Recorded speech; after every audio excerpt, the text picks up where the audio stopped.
Alright guys, चलो शुरू करते हैं हम लोग meeting of board and it's power का धमाकेदार धुएंधार रिवीजन। मैं आप लोगों के चैट्स नहीं देख पाऊंगा क्योंकि मैं फुल स्क्रीन में पढ़ा रहा हूं, तो आप लोगों के चैट्स मेरे को नहीं दिखेंगे।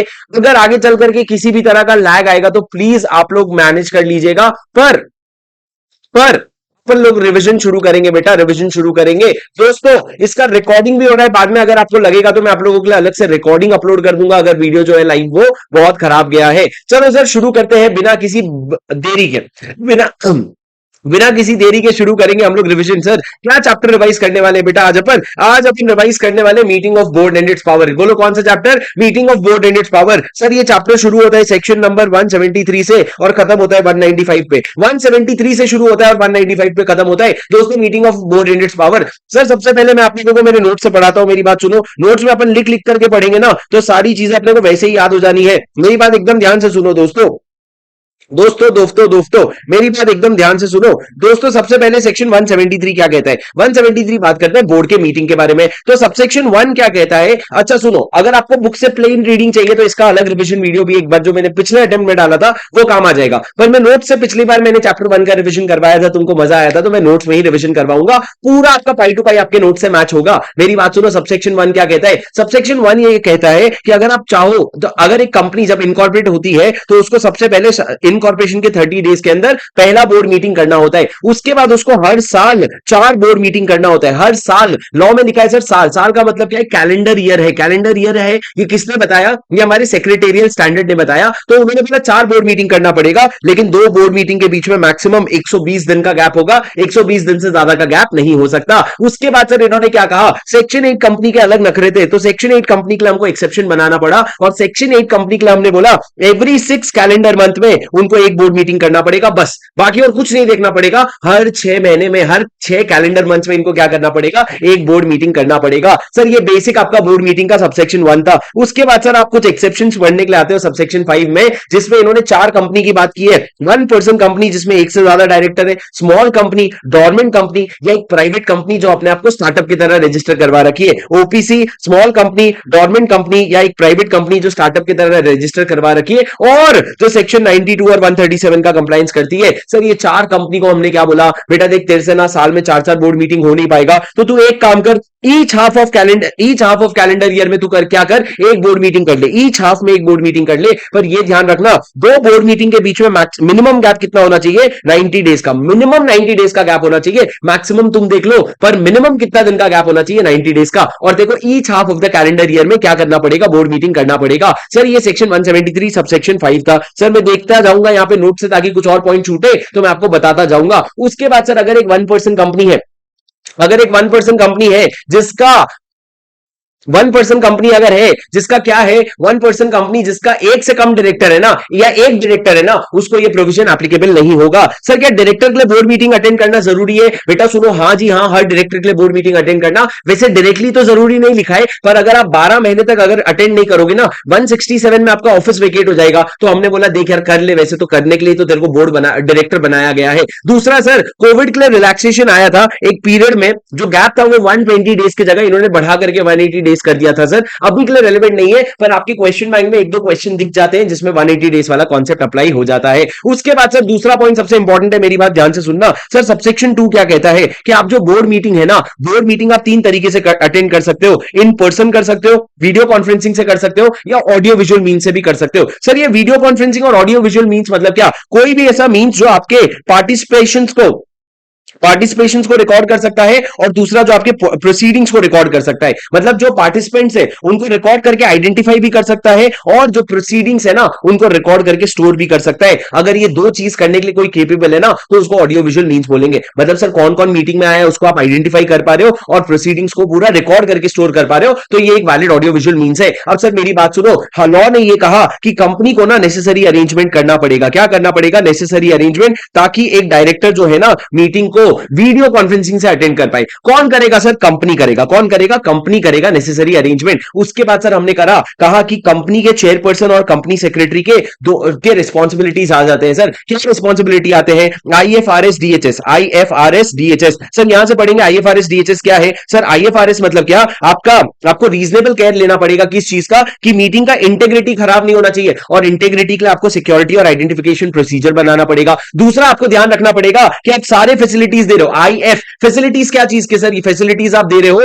ताकि प्रॉपर कम्युनिकेशन हो सके और इफेक्टिव पार्टिसिपेशन हो सके। आईएफआर, आर आपको सर रिकॉर्ड करना पड़ेगा प्रोसीडिंग्स, क्योंकि रिकॉर्ड करके आप उसके मिनट्स बनाओगे। एस आपको स्टोर करना पड़ेगा। कब तक स्टोर करोगे सर? जब तक आपका कम से कम उस साल का ऑडिट नहीं खत्म हो जाता, जब तक उस साल का ऑडिट कम से कम नहीं खत्म हो जाता। आईएफआरएस हो गया सर। डीएचएस, डी कैसे? डायरेक्टर, डायरेक्टर जो कंसर्न डायरेक्टर है ना, उसके अलावा मीटिंग कोई और अटेंड नहीं कर रहा है, पर सर अगर डिफरेंटली एबल्ड पर्सन है ना, तो वो हेल्प के लिए मांग सकता है। और सर लास्ट एचएस मतलब आप एक दूसरे को देख रहे हो, सुन रहे हो, इस चीज को इंश्योर करेगा कौन? आपका चेयरपर्सन और कंपनी सेक्रेटरी। चेयरपर्सन और कंपनी सेक्रेटरी जो है इस चीज को इंश्योर करेगा और आगे बढ़ेगा। सर ये क्या हो गया? आपका आईएफआरएस डीएचएस हो गया। उसके बाद सर जो मीटिंग का नोटिस होगा उसमें आपको ये बताना पड़ेगा कि हमारी कंपनी आपको ऑडियो कॉन्फ्रेंसिंग और ऑडियो विजुअल और वीडियो कॉन्फ्रेंसिंग का क्या दे रही है, आपको सपोर्ट दे रही है। सर रोल कॉल की बात करते हैं। रोल कॉल मतलब क्या? जैसे हम लोग खेलते थे नेम प्लेस थिंग एनिमल, वैसे ही जब आप मीटिंग में आओगे ना, सबसे पहले चेयरपर्सन आप लोगों से रोल कॉल करवाएगा। मतलब एक एक जन को खड़े होकर के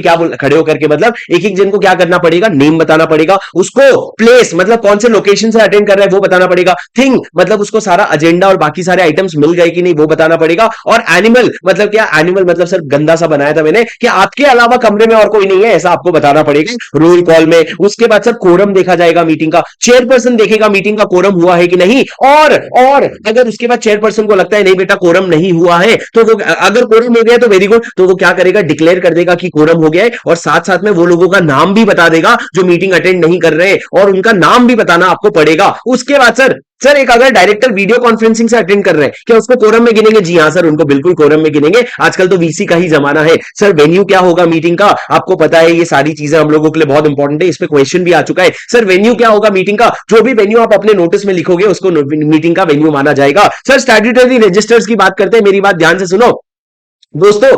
sign off statutory register. Sir statutory register को कैसे साइन माना जाएगा? अगर डायरेक्टर ने ड्यूरिंग द कॉल अपना कंसेंट दे दिया और वो कंसेंट जो है वो रिकॉर्ड हो गया है, तो हम लोग मान लेंगे कि उन्होंने अप्रूवल दे दिया है और आपका स्टैट्यूटरी रजिस्टर साइन हो गया, ऐसा डीम भी कर लिया जाएगा। उसके बाद सर डायरेक्टर कुछ भी बोलना चाहता है तो सबसे पहले अपने आपको आइडेंटिफाई करेगा। सर अगर कोई मोशन में ऑब्जेक्शन आया, मोशन में मतलब क्या? कोई बिजनेस में कोई रेजोल्यूशन में ऑब्जेक्शन आया है, तो चेयरपर्सन क्या करेगा? एक एक जन का नाम बुलाएगा और उनका वोट मांगेगा। सर एक एक जन का नाम बुलाएगा और उसका वोट मांगेगा, और जब बाद में रेजोल्यूशन हो जाएगा ना, तो समरी ऑफ डिसीजन अनाउंस करेगा। उसके साथ साथ ये भी बताएगा कि डिसेंटिंग शेयर होल्डर डायरेक्टर्स कौन कौन थे। समरी ऑफ डिसीजन और डिसेंटिंग डायरेक्टर्स कौन कौन थे ये भी आपको बताना पड़ेगा। उसके बाद सर सबसे important minutes of the meeting. मेरी तरफ देखो, मेरी आंखों में दिखाकर जब मैं बात करता हूं, मैं वो लौंडा हूं जो तेरे साथ पढ़ता हूं। मेरी बात सुनो दोस्तों, क्या बोला मैंने? Minutes of the meetings. क्या बोला मैंने मिनट्स ऑफ द मीटिंग्स के बारे में? आपका मीटिंग खत्म हो गया, आपको ड्राफ्ट मिनट्स बनाने पड़ेंगे। सर ये ड्राफ्ट मिनट्स कितने दिन के अंदर बनाओगे? 15 दिन के अंदर। उसके बाद सारे मेंबर्स को, सारे डायरेक्टर्स को भेज देना। सारे डायरेक्टर्स, सिर्फ वो डायरेक्टर्स नहीं जो मीटिंग में आए थे, सारे डायरेक्टर्स को भेज देना, और उनको 7 दिन का टाइम देना। 7 दिन या जैसा टाइम बोर्ड को ठीक लगे, वो 7 दिन के अंदर उनको क्या बताना पड़ेगा? अगर उनको मिनट्स के एक्यूरेसी को लेकर के कोई पॉइंट्स है, यार ये तुमने गलत कर दिया, ये सही कर दिया, तो वो 7 दिन के अंदर बता देना। और उसके बाद क्या होगा? उसके बाद सर मिनट्स बुक साइन होकर के आपको मिनट्स साइन होकर के मिनट्स बुक में चले जाएंगे। सर कितना दिन आपको मिला? 7 दिन। पर 7 दिन में कौन बताएगा? सर सिर्फ वो डायरेक्टर्स जो मीटिंग में प्रेजेंट है। ड्राफ्ट मिनट्स जाएगा सारे डायरेक्टर्स के पास, पर उसमें ज्ञान कौन देगा?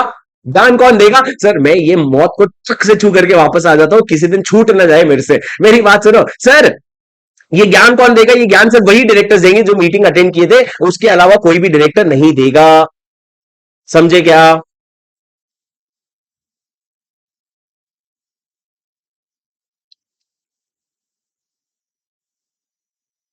क्या कहा मैंने? जिन लोगों को जम रहा है तुम लोग लाइक जरूर कर देना ताकि मेरा मोटिवेशन बना रहे। मैं आगे बढ़ रहा हूं, मेरी बात ध्यान से सुनो। क्या कहा सर मैंने? उसके बाद सेक्शन 173 सबसेक्शन 3, सर 173 सबसेक्शन 3 ये कहता है notice of the board meeting. क्या कहता है? Notice of the board meeting. Sir notice of the board meeting के बारे में क्या आपको नोटिस भेजना पड़ेगा? सर नोटिस किसको भेजोगे? ध्यान से मेरी बात सुनते जाओ। सर नोटिस जो है ना सारे डायरेक्टर्स को जाएगा। किसको? सारे के सारे डायरेक्टर्स को। At least 7 days before the meeting notice एक तो राइटिंग में होगा, 7 दिन पहले जाएगा, सारे डायरेक्टर्स को जाएगा। सर कहां पे भेजोगे? उनके रजिस्टर्ड एड्रेस में भेजोगे, चाहे वो इंडिया में क्यों ना हो या इंडिया के बाहर क्यों ना हो। उसके बाद सर नोटिस भेजोगे कैसे? या तो हैंड डिलीवरी करवा दो, या फिर पोस्ट से भिजवा दो, या फिर इलेक्ट्रॉनिक मीन से भिजवा दो। सर क्या मैं शॉर्टर पीरियड का नोटिस भेज सकता हूं? जी हां भेज सकते हो, लेकिन 2 कंडीशन मीट होना चाहिए। सबसे पहला अर्जेंट बिजनेस ट्रांजैक्ट कर रहे हो, और दूसरा कम से कम एक इंडिपेंडेंट डायरेक्टर मीटिंग अटेंड कर रहा है। पर सर अगर एक इंडिपेंडेंट डायरेक्टर भी नहीं आया ना, कोई बात नहीं, तुम्हारा जो मीटिंग हुआ ना उसका मिनट्स सारे डायरेक्टर्स में सर्कुलेट कर दो, और कम से कम एक इंडिपेंडेंट डायरेक्टर से रैटिफाई करवा लो, मतलब अप्रूव करवा लो, और आपका काम हो गया। पर सर अगर कंपनी को इंडिपेंडेंट डायरेक्टर एप्लीकेबल ही नहीं है तो बात ही क्या है? फिर तो अर्जेंट बिजनेस को बुला लो, तुम्हारा शॉर्टर पीरियड वाला नोटिस वैलिड माना जाएगा। सर ये अर्जेंट बिजनेस लॉ में डिफाइंड है क्या? नहीं sir, it is obviously it depends on case to case basis depending on the practical scenarios. उसके बाद सर मैंने क्या कहा, आप जब मीटिंग का नोटिस भेजोगे ना, उसमें आपको नोटिस में लिखना पड़ेगा कि हमारी कंपनी आपको ऑडियो विजुअल मीन से भी पार्टिसिपेट करने का क्या देती है? फैसिलिटी देती है। अगर आप पार्टिसिपेट करना चाहते हो ना, you will have to communicate your intention prior intimation, मतलब पहले से बताना पड़ेगा ताकि हम आपके लिए अरेंजमेंट कर सके। अब सर एक और इन्होंने ऑप्शन दिया, आप कैलेंडर ईयर के स्टार्ट में भी ये बता सकते हो कि पूरे कैलेंडर ईयर में क्या करूंगा, मैं वीडियो कॉन्फ्रेंसिंग से अटेंड करूंगा। इस तरह का आप क्या कर सकते हो? इंटीमेशन भी दे सकते हो, जो इंटीमेशन 1 साल के लिए वैलिड होगा। लेकिन उसके बाद ऐसा इंटीमेशन देने के बाद अगर आपका मूड कर गया कि आज मैं जाके फिजिकल मीटिंग में बैठेगा, तो तुम जाके बैठ सकते हो, लेकिन उसके लिए भी सफिशिएंटली एडवांस में इंटीमेट कर देना ताकि तुम्हारे लिए एक सीट अरेंज हो जाए। समझ रहे हो सर? मतलब बेसिक है, तुमको बताएंगे वीडियो कॉन्फ्रेंसिंग से आना है आ जाओ, इंटीमेशन दे देना। अगर तुमको चाहे तो साल के शुरू में इंटीमेशन दे देना पूरे साल का, और इंटीमेशन देने के बाद भी अगर तुमको लगता है नहीं यार ये वाला मीटिंग तो मैं फिजिकली अटेंड करूंगा, तो वो चीज भी आप क्या कर सकते हो? लिख करके बता सकते, आप प्रायर इंटीमेशन से बता सकते हो। उसके बाद मैंने क्या कहा सर? Section 173 subsection 4। चलो गाइस,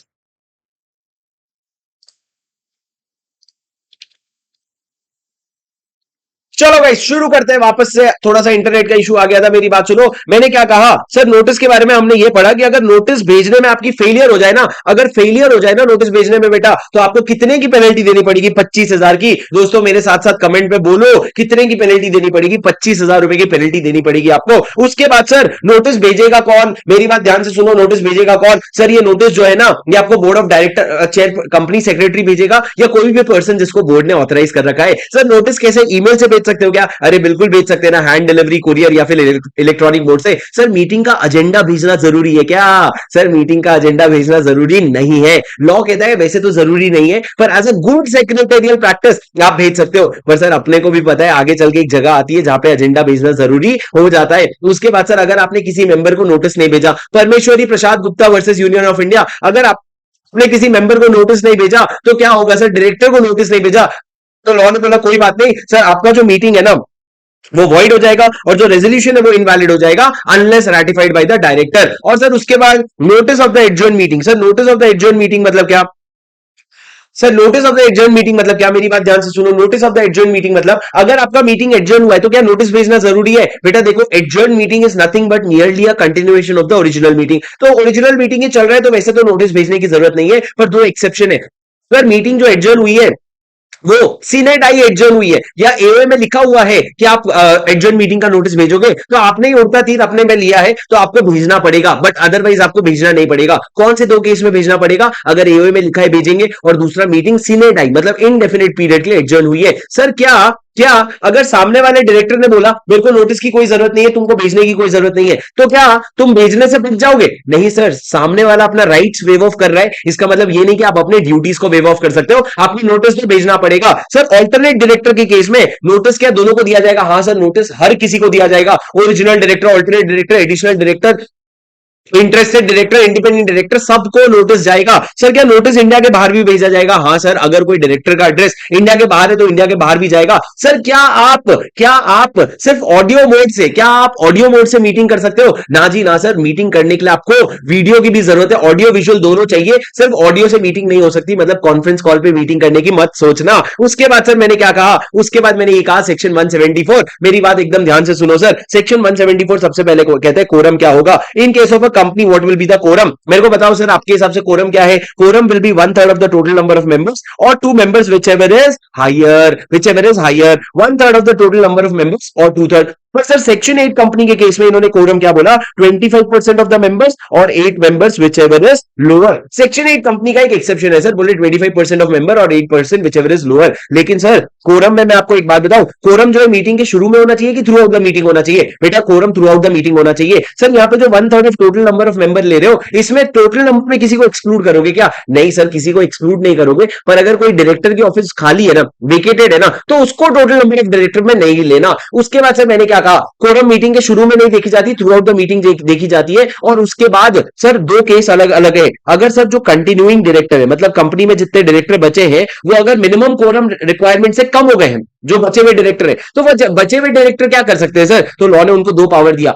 मान लो अगर एक डायरेक्टर बच गया तो लॉ ने उसको 2 पावर दिया। पहला, या तो तू नया डायरेक्टर अपॉइंट कर सकता है, एक डायरेक्टर, उतने डायरेक्टर अपॉइंट कर ले जितना तेरे को मिनिमम कोरम के लिए रिक्वायर्ड है, कोरम के लिए जितना रिक्वायर्ड है उतना अपॉइंट कर ले। या फिर सर तेरे को हम अकेले डायरेक्टर को पावर दे रहे हैं कि तू जनरल मीटिंग बुला ले, शेयर होल्डर की जनरल मीटिंग बुला ले। तो सर अगर ऐसा हो गया that the continuing director, the number of continuing director is lower than the quorum, required quorum, then in that case the continuing director will have 2 powers. और sir दूसरा, अगर आपकी कंपनी में जो इंटरेस्टेड डायरेक्टर है वो टोटल डायरेक्टर के 2/3 से ज्यादा हो गए, इंटरेस्टेड डायरेक्टर 2/3 से ज्यादा हो गए ना टोटल डायरेक्टर के, तो कोरम क्या होगा सर? फिर कोरम होगा number of interested directors who are present in the meeting और 2 directors whichever is higher. जितने इंटरेस्टेड डायरेक्टर मीटिंग में आए हैं या 2 डायरेक्टर, दोनों में से जो भी ज्यादा है वो आपका कोरम मान लिया जाएगा। हम ज्यादा किचकिच नहीं करेंगे। तो सर आप समझे, 2 स्पेशल केस है, एक अगर कंटिन्यूइंग डायरेक्टर लिमिट के कम हो गए तो क्या, और दूसरा इंटरेस्टेड डायरेक्टर अगर ज्यादा हो गए तो क्या। उसके बाद सर मैंने क्या कहा, प्राइवेट कंपनी के केस में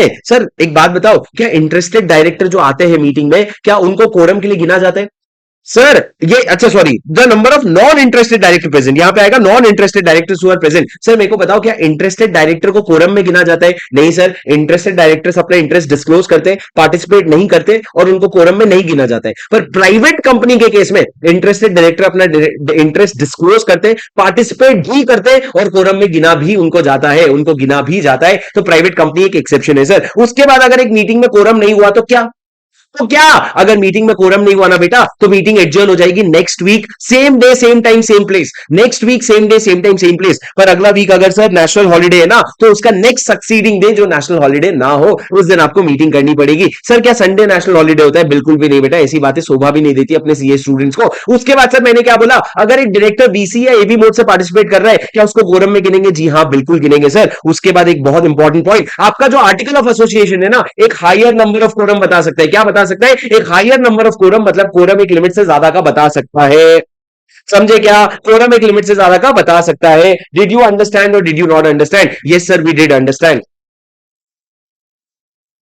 हाँ जी सर, आगे बढ़ते हैं। मैंने क्या बोला आपको, मैंने आपको बोला कि इंटरेस्टेड, आपका कोरम का प्रोविजन बेसिक खत्म हो गया। सर मेरे को एक बात बताओ, क्या बोर्ड ऑफ डायरेक्टर जो है ओरिजिनली नेशनल हॉलिडे में मीटिंग रख सकता है? बिल्कुल रख सकता है सर। आपका एडजर्न मीटिंग नेशनल हॉलिडे में नहीं हो सकता, पर ओरिजिनल मीटिंग नेशनल हॉलिडे में हो सकता है। उसके बाद सर क्या ऑल्टरनेट डायरेक्टर को कोरम में गिना जाएगा? इस पे एक बहुत इंपॉर्टेंट क्वेश्चन है, मेरी बात ध्यान से सुनना। सर अगर एक मीटिंग में ऐसा हो गया कि ओरिजिनल डायरेक्टर वीडियो कॉन्फ्रेंसिंग से आ गया और ऑल्टरनेट डायरेक्टर वहां पे फिजिकली बैठा हुआ है, तो सर ओरिजिनल डायरेक्टर जहां आ गया ना, वहां ऑल्टरनेट डायरेक्टर का कोई रोल नहीं है। तो ओरिजिनल डायरेक्टर को आप कोरम के लिए गिनोगे और इसी का वोट काउंट होगा। पर सर मान लो अगर ओरिजिनल डायरेक्टर चला गया बीच में, तो जब चला गया ना, तो उसके बदले में ऑल्टरनेट डायरेक्टर को कोरम में गिन लोगे। इसका एक क्वेश्चन है सर, क्वेश्चन नंबर 13, वो आप लोग सॉल्व कर लेना। सर क्या एओए में एक maximum number of directors in quorum लिख सकते हैं? मतलब क्या एओए में ऐसा लिख सकते हो कि हमारी कंपनी में टोटल 15 डायरेक्टर है, पर मीटिंग में तो मैक्सिमम 12 ही लोग आ सकते हैं? अरे नहीं सर, मैक्सिमम का कोई कोरम नहीं होता, कोरम हमेशा मिनिमम का होता है। कोरम हमेशा मिनिमम का होता है। उसके बाद sir section 175 resolution by circulation, तक दिनादिन था, जल्दी जल्दी करेंगे, मेरी बात सुनता जा।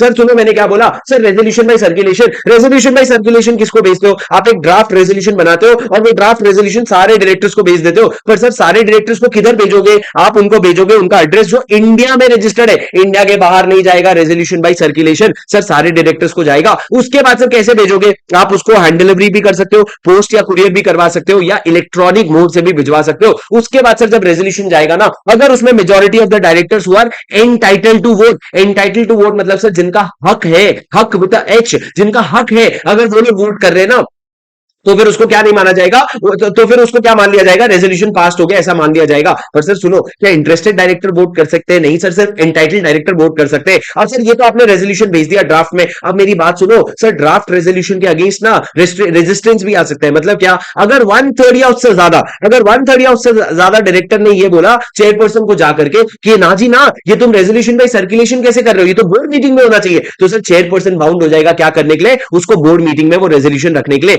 लेकिन सर ये जो रिक्वेस्ट आप कर रहे हो ना, ये रेजोल्यूशन पास होने के पहले करना, उसके बाद मत करना। और सर लास्ट में ये जो रेजोल्यूशन बाय सर्कुलेशन अगर पास हो गया ना, तो जो आपका अगली बोर्ड मीटिंग होगा उसके मिनट्स में जरूर इंक्लूड करवा लेना, क्योंकि ये तो अलग से हुआ था ना, ये तो कोई मिनट्स में नहीं गया। तो इसके बाद जो तुरंत बाद बोर्ड मीटिंग होगा तो आप बता देना हमने एक रेजोल्यूशन बाय सर्कुलेशन किया था और उसको मिनट्स में इंक्लूड करवा देना। अब सर मैं आपको बात बताऊं, ये जो रेजोल्यूशन बाय सर्कुलेशन होता है ना, ये सिर्फ रेजोल्यूशन बाय सर्कुलेशन जो होता है ना, ये सिर्फ बोर्ड मीटिंग के लिए नहीं है, ये audit committee, NRC, stakeholder relationship committee, सबके लिए एप्लीकेबल है, कोई भी इसका यूज कर सकता है। उसके बाद सर कुछ ऐसे सेक्शंस हैं जहां पे रेजोल्यूशन बाय सर्कुलेशन अलाउड ही नहीं है। मैंने आपको होल्ड करवाया था, अभी सुनो तुमको कैसे समझ आएगा। देखो कुछ सेक्शंस हैं जहां रेजोल्यूशन बाय सर्कुलेशन अलाउड ही नहीं है, बोर्ड मीटिंग में ही आपको रेजोल्यूशन पास करना पड़ेगा। जैसे कि सर सबसे पहला 161(4) में आप कैजुअल वैकेंसी भर रहे हो, 179 में पावर ऑफ द बोर्ड में इतनी सारी चीजें हमने पढ़ी, पॉलिटिकल कॉन्ट्रीब्यूशन हो गया, लोन गारंटी सिक्योरिटी हो गया, रिलेटेड पार्टी ट्रांजैक्शन हो गया, ये सब आपको कहां पे करना पड़ेगा? बोर्ड मीटिंग में। रेजोल्यूशन बाय सर्कुलेशन अलाउड है ही नहीं। सर 176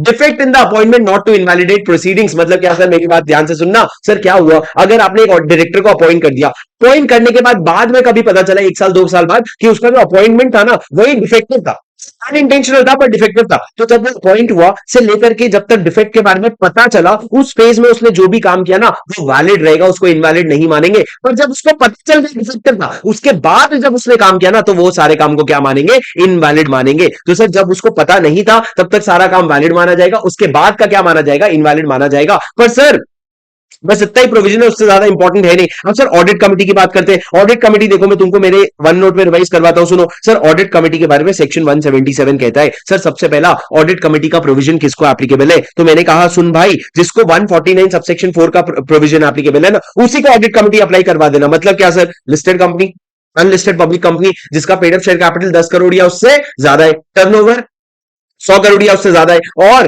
बोरिंग्स जो है, आउटस्टैंडिंग लोन डिबेंचर बोरिंग्स जो है वो 50 करोड़ से ज्यादा है, तो जाके उसको एप्लीकेबल हो जाएगा। या फिर सर ये इनको एप्लीकेबल होगा पर तीन कंपनी को कभी एप्लीकेबल नहीं होगा, joint venture, Holi own subsidiary और डोरमेंट कंपनी। उसके बाद सर अगर 3 कॉन्सिक्यूटिव ईयर्स तक अगर आप लोग कोई भी कंडीशन मीट नहीं कर रहे हो ना, तो आपको ये ऑडिट कमेटी का प्रोविजन भी अप्लाई होना बंद हो जाएगा। सर सेम वही बात जो हमने 149(4) में करी थी। दूसरा सर ऑडिट कमेटी का कॉम्पोजिशन क्या होगा, कौन कौन आएगा ऑडिट कमेटी में? मेरी बात ध्यान से सुनना। लॉ ने कहा बेटा मिनिमम 3 डायरेक्टर तो चाहिए, उसमें से हमको मेजॉरिटी इंडिपेंडेंट चाहिए। कितने? मेजॉरिटी इंडिपेंडेंट चाहिए। अच्छा सर मेजॉरिटी मतलब अगर आपकी कंपनी में 6 डायरेक्टर है, अगर आपकी ऑडिट कमेटी में 6 डायरेक्टर है तो 4 इंडिपेंडेंट चाहिए, 3 नहीं 4 इंडिपेंडेंट चाहिए। उसके बाद सर इन्होंने कहा majority including the chairperson should have the ability to read and understand financial statement, इनको पढ़ना लिखना आना चाहिए फाइनेंशियल स्टेटमेंट। उसके बाद सर ऑडिट कमेटी काम क्या करेगी? सर वो काम करेगी जो बोर्ड ऑफ डायरेक्टर ने उसको टर्म्स ऑफ रेफरेंस के थ्रू बताया। किसके थ्रू बताया है?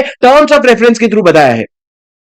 टर्म्स ऑफ रेफरेंस के थ्रू बताया है। सर क्या काम बताया टर्म्स ऑफ रेफरेंस के थ्रू? मेरी बात ध्यान से सुनना। सर टर्म्स ऑफ रेफरेंस के थ्रू सबसे पहला आपको याद होना चाहिए, सर इसका शॉर्टकट मैंने बताया था, अ सेफ आरपीटी। सबसे पहला सर ऑडिटर से रिलेटेड सारे पॉइंट्स, ऑडिटर से रिलेटेड क्या पॉइंट्स बेटा? ऑडिटर का अपॉइंटमेंट हो गया, ऑडिटर का रेम्यूनरेशन हो गया, और उसके अपॉइंटमेंट का जो भी टर्म्स है, ये सारी चीजें कौन बताएगा आपको? आपका ऑडिट कमेटी बताएगा। एक बार अपॉइंटमेंट हो गया तो उसके बाद सर उसका ऑडिट जो है वो इफेक्टिवली हो रहा है कि नहीं, और वो इंडिपेंडेंट रह रहा है कि नहीं, ये दोनों चीजें कौन चेक करेगा? सर आपका ऑडिट कमेटी चेक करेगा। और बाद में जब उसने फाइनेंशियल स्टेटमेंट पे रिपोर्ट दे दिया ना, उसको एग्जामिन कौन करेगा? वो भी ऑडिट कमेटी करेगा। तो मैंने बोला था सर ऑडिटर को स्टार्ट करवाना, उसका काम करवाना और खत्म करवाना, तीनों किसका काम होगा? ऑडिट कमेटी का काम। ये हो गया A3। एक बार सर उसके बाद सेफ कर लेते हैं। सर सेफ क्या कहता है? एस अगर आप क्या करना चाह रहे हो, scrutiny of any inter corporate loans और इन्वेस्टमेंट।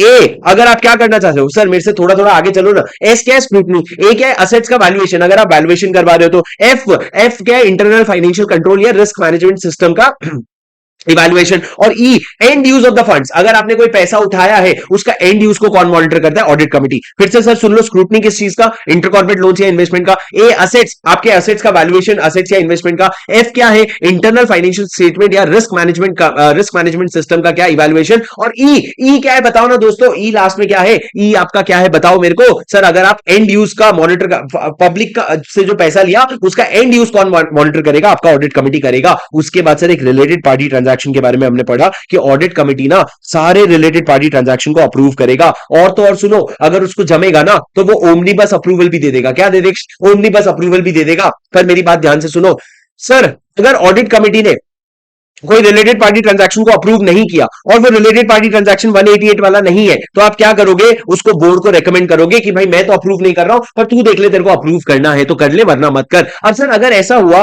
कि कंपनी ने अगर एक रिलेटेड पार्टी ट्रांजैक्शन किया पर ऑडिट कमिटी का अप्रूवल बिना लिए, तो लॉ ने कहा 3 महीने के अंदर क्या करवा ले? रेटिफाई। सर अगर 3 महीने के अंदर रेटिफाई नहीं होता है ना, तो ऑडिट कमिटी इसको के ऑप्शन पे ये क्या रहेगा? Voidable. It shall be voidable at the option of the audit committee. And in fact जो डायरेक्टर ने ये ऑथराइज किया था या डायरेक्टर जिसकी वजह से रिलेटेड पार्टी है ना, उसको कंपनी को इंडेमनीफाई भी करना पड़ेगा, मतलब नुकसान की भरपाई भी करवानी पड़ेगी। और सर ये जो पूरा का पूरा प्रोविजन है ना, ये एप्लीकेबल नहीं होगा होल्डिंग और होल्डी ओन सब्सिडरी के बीच में कोई ट्रांजैक्शन हो रहा है तो। मतलब सर होल्डिंग और होल्डी ओन सब्सिडरी के बीच में रिलेटेड पार्टी ट्रांजैक्शन हो रहा है ना, तो लॉ ने बोला इसके लिए अप्रूवल वगैरह नहीं लगेगा। पर सर ये ओमनीबस अप्रूवल मतलब क्या होता है? सर ओमनीबस अप्रूवल मतलब क्या है? बोर्ड जो है ना एक क्राइटेरिया बना करके किसको देगा? ऑडिट कमिटी को देगा, जिसके बेसिस पे ऑडिट कमिटी ओमनीबस अप्रूवल मतलब एक ब्लैंकेट अप्रूवल दे सकता है कि बार बार तुम रिलेटेड पार्टी ट्रांजैक्शन कर लो। सर ये क्राइटेरिया क्या होगा? सर सबसे पहले क्राइटेरिया में आपको बहुत सारी चीजें बतानी पड़ेगी, जैसे कौन से रिलेटेड पार्टी ट्रांजैक्शन के लिए ओमनीबस अप्रूवल दे सकते हो,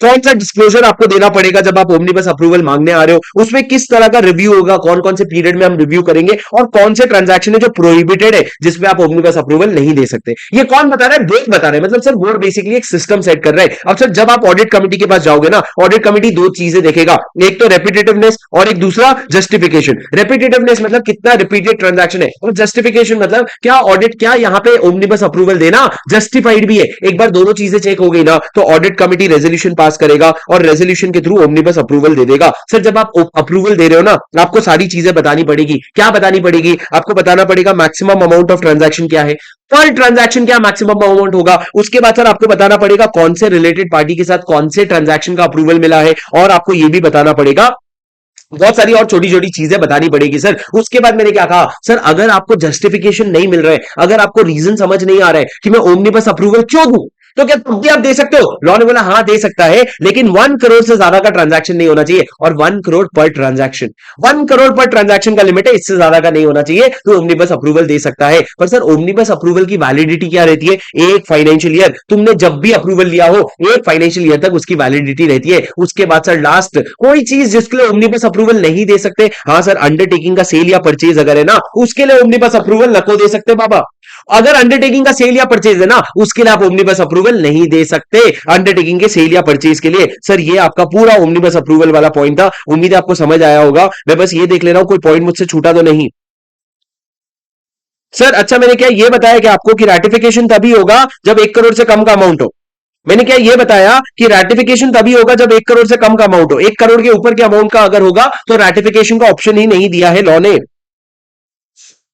उसके बाद सर ये सारी चीजें देखोगे, ये सारी चीजें देखोगे, ये सारी बस सर इतना ही है, और कुछ छूटा ही नहीं है सर। उसके बाद राइट्स ऑफ ऑडिट कमिटी, बेटा 3 चीजें याद रखना, कमेंट्स मंगवा सकता है, फाइनेंशियल स्टेटमेंट रिव्यू करेगा और डिस्कस कर सकता है, मतलब सर सीआरडी कमेंट्स मंगवा सकता है, आप रिव्यू करोगे और डिस्कस कर सकते हो। उसके बाद सर आप इन्वेस्टिगेशन, अगर आपको कुछ करने बोला गया है ना, आप इन्वेस्टिगेट कर सकते हो, और उसके लिए आप प्रोफेशनल असिस्टेंस ले सकते हो, मतलब बाहर से लोगों को हायर कर सकते हो। अब सर आपकी कंपनी के जो ऑडिटर्स है और जो की मैनेजरल पर्सन है ना, क्या ऑडिट कमिटी की मीटिंग अटेंड करेंगे? Yes sir, they shall have the right to be heard in the audit committee meeting, but they shall not have the right to vote. सुनने का मौका दिया जाएगा पर वोट करने का मौका नहीं दिया जाएगा। और लास्ट में सर हमने ये लिख दिया कि बोर्ड पे हमने रिस्पॉन्सिबिलिटी डाल दी कि बोर्ड सुन भाई, सुन भाई, तेरे को ना डिस्क्लोज करना पड़ेगा कि कॉम्पोजिशन ऑफ ऑडिट कमिटी क्या है, ऑडिट कमिटी का कॉम्पोजिशन क्या है, and that the board has not accepted any recommendation of audit committee. Board ने क्या नहीं किया है, ऑडिट कमिटी का रिकमेंडेशन एक्सेप्ट नहीं किया है, ये आपको डिस्क्लोज करना पड़ेगा अगर ऐसा कुछ हुआ। कंपोजिशन दिया और बोला हमने रिकमेंडेशन एक्सेप्ट नहीं किया। उसके बाद सर आ जाओ, एक बहुत इंपॉर्टेंट कॉन्सेप्ट है विजिल मैकेनिज्म।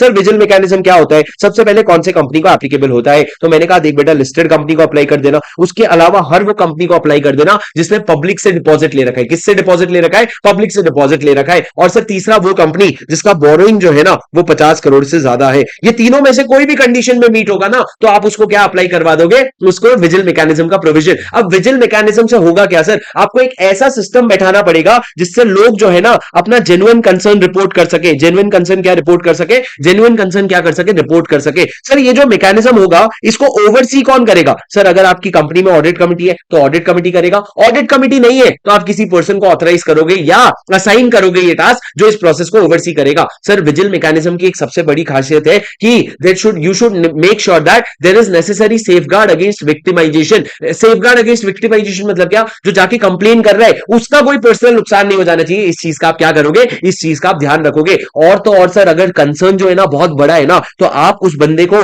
ऑडिट कमिटी के चेयरपर्सन का भी एक्सेस दोगे। मतलब ये जो इंसान है वो सीधा सीधा ऑडिट कमिटी के चेयरपर्सन के पास भी जा सकता है। ये आपका प्रोविजन है सर। उसके बाद मैंने क्या कहा, अगर कोई बार बार रिपीटेड फ्रिवलेस कंप्लेंट मतलब बार बार झूठी कंप्लेंट फाइल कर रहा है ना तो उसके ऊपर एक्शन लिया जा सकता है, इंक्लूडिंग रेप्रिमांड। मतलब उसको बुला करके पूछना कि भाई तेरे को क्या दिक्कत है, इस तरह की चीजें की जा सकती है। अब सर जो भी आपने विजिल मैकेनिज्म बनाया, जो भी प्रोसेस बनाया ना उसको अपने वेबसाइट में भी डालना और बोर्ड के रिपोर्ट में भी डालना। वेबसाइट में भी डालना और बोर्ड के रिपोर्ट में भी डालना। और सर लास्ट, अगर आपने सेक्शन 177 का कॉन्ट्रावेंशन किया ना, भारी इंपॉर्टेंट पेनल्टी है सर। आपको ऑफिसर इन डिफॉल्ट को 1 लाख रुपए देना पड़ेगा और कंपनी को 5 लाख रुपए देना पड़ेगा। सर फिक्स्ड पेनल्टी और इंपॉर्टेंट पेनल्टी है। ओआईडी को 1 लाख और ऑफिसर इन डिफॉल्ट को 5 और कंपनी को 5 लाख रुपए देना पड़ेगा। सर मेरे को एक बात बताओ, अगर मान लो आपका जो paid up share capital 10 crore या उससे ज्यादा, टर्नओवर 100 करोड़ या उससे ज्यादा, या लोन जो है 50 करोड़ से ज्यादा होना चाहिए, पर सर अगर ये जो लिमिट आप बोल रहे हो ये लिमिट में से कोई भी लिमिट मीट नहीं हुई, मान लो मेरा paid up share capital 5 crore है, तो भी ऑडिट कमेटी बैठा सकता हूं? लॉ ने बोला हाँ बेटा बिंदास बैठा, कोई प्रॉब्लम नहीं है। अगर तू अपनी मर्जी से बैठाना चाहता है तेरे को कोई रोकने वाला नहीं है। सर ये ऑडिट कमेटी था। उसके बाद सर 178 पे आ जाओ। दो कमेटी की बात करते हैं, एक नॉमिनेशन रेम्युनरेशन कमेटी और दूसरा stakeholder relationship committee. Sir nomination remuneration committee किसको एप्लीकेबल है? सर उसको ही एप्लीकेबल है जिसको 149(4) और ऑडिट कमेटी एप्लीकेबल है, इन्हीं को एप्लीकेबल है। सर नॉमिनेशन रेम्युनरेशन कमेटी का कंपोजिशन क्या होता है? बेटा देखो इसमें भी 3 या 3 से ज्यादा नॉन एग्जीक्यूटिव डायरेक्टर होते हैं और इसमें सर एटलीस्ट हाफ जो है ना, एटलीस्ट हाफ जो है वो इंडिपेंडेंट होते हैं। सर एटलीस्ट हाफ मतलब क्या? अगर यहां पे 6 नॉन एग्जीक्यूटिव डायरेक्टर है ना तो 3 इंडिपेंडेंट डायरेक्टर से काम चल जाएगा। पर ऑडिट कमेटी में अगर 6 डायरेक्टर होते ना, कम से कम 4 इंडिपेंडेंट चाहिए होते, क्योंकि वहां पे वर्ड यूज था मेजोरिटी। और सर उसके बाद हमने क्या किया, जो कंपनी का चेयरपर्सन होता है ना, जो कंपनी का जो चेयरपर्सन होता है ना, वो नॉमिनेशन रेम्युनरेशन कमेटी का चेयरपर्सन नहीं बन सकता। पर सर अगर वो भले वो एग्जीक्यूटिव हो या नॉन एग्जीक्यूटिव हो हमको फर्क नहीं पड़ता, पर वो नॉमिनेशन रेम्युनरेशन कमेटी का मेंबर जरूर बन सकता है। मैंने आपको समझाया था, चेयरपर्सन कंपनी का यानी रिलायंस में जो मुकेश अंबानी है वो नॉमिनेशन रेम्युनरेशन कमेटी का हेड नहीं बन सकता, चेयरपर्सन नहीं बन सकता, पर मेंबर जरूर बन सकता है। तो सर मेंबर कैसे बनेगा? वो तो एग्जीक्यूटिव डायरेक्टर है, चलता है, हमको फर्क नहीं पड़ता। एक एक्सेप्शन हमने बनाया, कंपनी का जो नॉन एग्जीक्यूटिव डायरेक्टर है, जो चेयरपर्सन है, वो नॉमिनेशन रेम्युनरेशन कमेटी का मेंबर जरूर बन सकता है अगर वो चाहे तो। मतलब क्या सर, रिलायंस में जो मुकेश अंबानी है, क्या मुकेश अंबानी एनआरसी का हेड बन सकता है? नहीं। क्या मुकेश अंबानी एनआरसी का मेंबर बन सकता है? हाँ। तुम ये नहीं बोल सकते अरे तू तो एग्जीक्यूटिव डायरेक्टर है ना बाबा, ना इंडिया में रहना है कि नहीं रहना है। ये सर हो गया एनआरसी का कॉम्पोजिशन। अब सर एनआरसी का फंक्शन क्या है? तो सबसे पहले मैंने क्या बोला था, सर तुम लोग हो क्या, एक बार चैट में थोड़ा कंफर्म कर दो ना, मेरे को मजा नहीं आ रहा है भाई। अगर तुम लोग यूट्यूब पे देख रहे हो ये वीडियो को लाइक ठोको ना भाई, तुमको समझ आ रहा है, अगर मेरे को मोटिवेट करना है तो जाकर के वीडियो को लाइक करो ना। तुम लोग हो क्या, मेरे को थोड़ा सा तो कॉन्फिडेंस, हाँ ना कुछ तो बोलो, मुंह तो खोलो।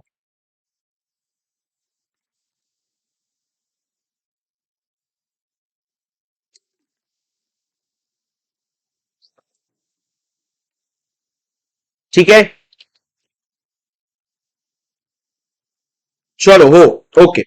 सर उसके बाद मैंने क्या कहा, फंक्शन क्या है आपके नॉमिनेशन रेम्युनरेशन कमेटी का? तो सर फंक्शन क्या है, सबसे पहले बेटा तेरे को ना हायरिंग करनी है। हायरिंग मतलब क्या, तेरे को लोग ढूंढ करके आने हैं जो बोर्ड ऑफ डायरेक्टर में डायरेक्टर बन सकते हैं या सीनियर मैनेजमेंट में हायर हो सकते हैं। सीनियर मैनेजमेंट मतलब सर बोर्ड ऑफ डायरेक्टर के एक लेवल नीचे, या फिर सीनियर मैनेजमेंट में आप समझ लो डिपार्टमेंट के हेड्स हो गए, वो भी सीनियर मैनेजमेंट में आते हैं। इन लोगों का हायरिंग कौन करता है? सर नॉमिनेशन रेम्युनरेशन कमेटी करता है। अब sir nomination remuneration committee hiring करने के बाद आप लोग इनका रेम्युनरेशन डिसाइड करोगे और आप लोग ना मेथड्स डिसाइड करोगे जिससे आप इनका परफॉर्मेंस रिव्यू कर सकते हो। इनफैक्ट इंडिपेंडेंट डायरेक्टर का इंडिपेंडेंस भी रिव्यू करना किसका काम है? नॉमिनेशन रेम्युनरेशन कमेटी का काम है। और लास्ट में अगर परफॉर्मेंस रिव्यू करने के बाद आपको नहीं जमा ना, तो आप इनको रिमूव भी कर सकते हो। मतलब सर एचआर वाला काम है रे, कुछ भी नहीं है, एचआर वाला काम है किसका सर? नॉमिनेशन रेम्युनरेशन कमेटी का। पर sir stakeholder relationship committee कौन बनाता है? सर ये वही कंपनी क्या जिसको 149(4) एप्लीकेबल है?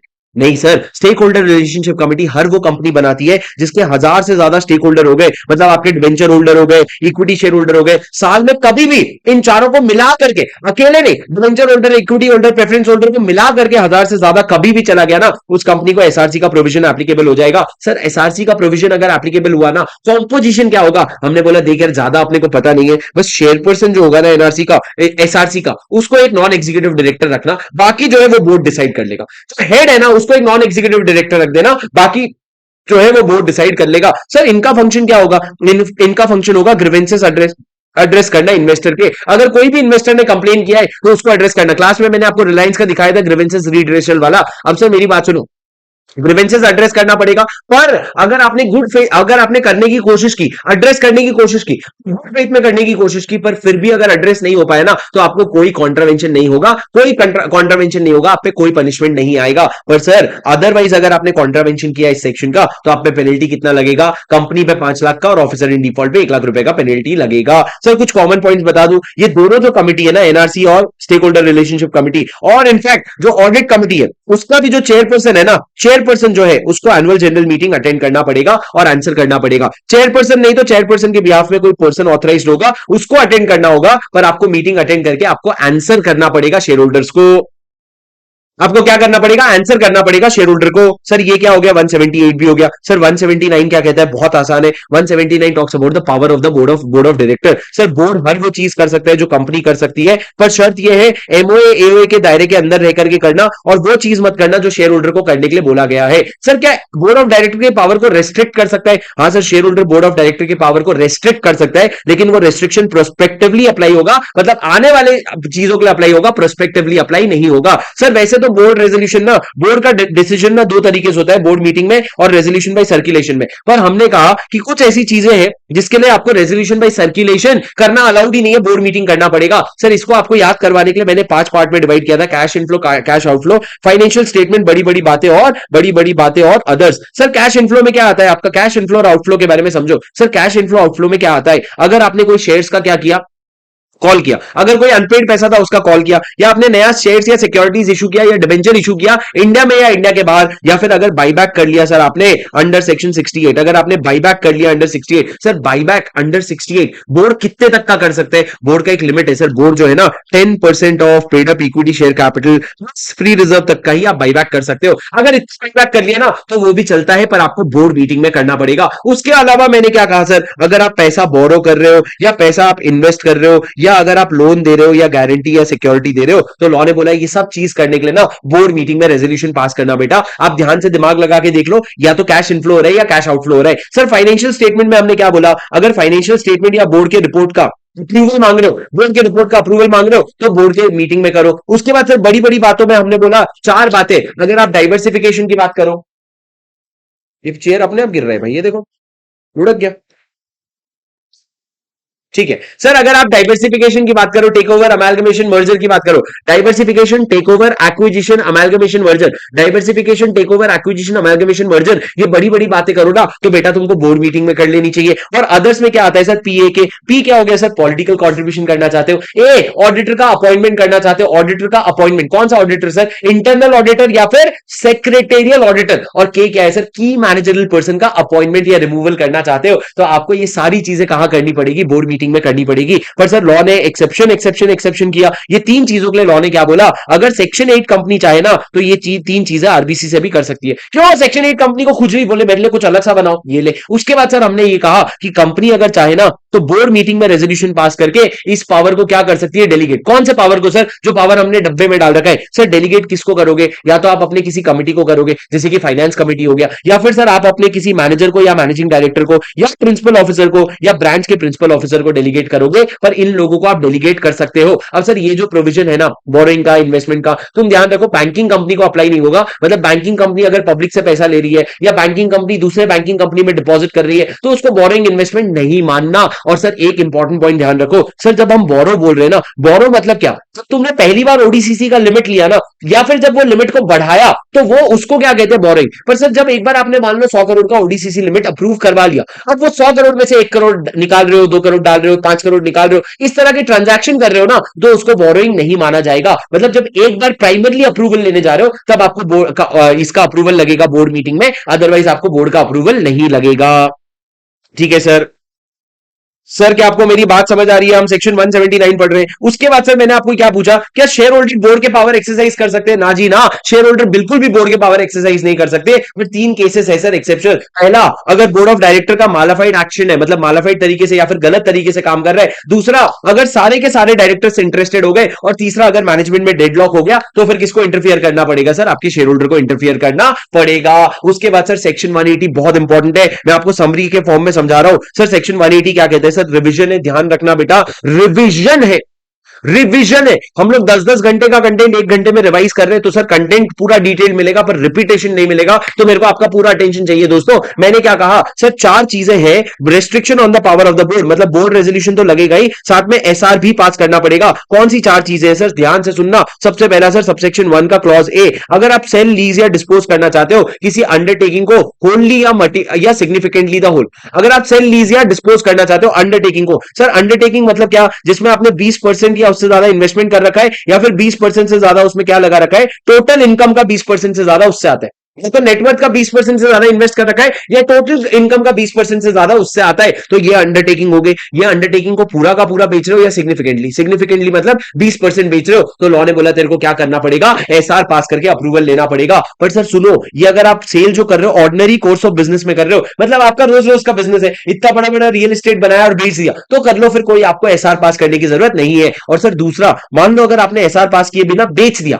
तो सामने वाले को क्या गुड टाइटल मिलेगा? तो लॉ ने बोला अगर उसने गुड फेथ में खरीदा है और उसने अपना नेसेसरी ड्यू डिलीजेंस कर लिया, फिर भी उसको नहीं पता चला ना, तो उसको गुड टाइटल मिलेगा, उसके टाइटल को अफेक्ट नहीं होगा। सर ये आपका पहला वाला पॉइंट था। दूसरा वाला पॉइंट है, अगर आप क्या कर रहे हो, अमेल्गमेशन या मर्जर किया और अमेल्गमेशन से जो कॉम्पेंसेशन आया उसको आप इन्वेस्ट करने की बात कर रहे हो, तो लॉ ने बोला एक बार शेयर होल्डर से पूछ ले। पर सर अगर जो कॉम्पेंसेशन को आप इन्वेस्ट कर रहे हो उसको ट्रस्ट सिक्योरिटीज में इन्वेस्ट कर रहे हो, ट्रस्ट सिक्योरिटीज कौन सा वाला सर? जो इंडियन ट्रस्ट एक्ट के अंडर बना है, तो लॉ ने बोला फिर हमको आपको अप्रूवल मांगने की जरूरत नहीं है, फिर तो आप बिंदास कर लो। दोस्तों मेरे को बताओ जरा कौन कौन है चैट में, मेरे को कमेंट पे बताओ, कोई है जो हिम्मत कर रहा है ये वीडियो को 1.5x में देखने का?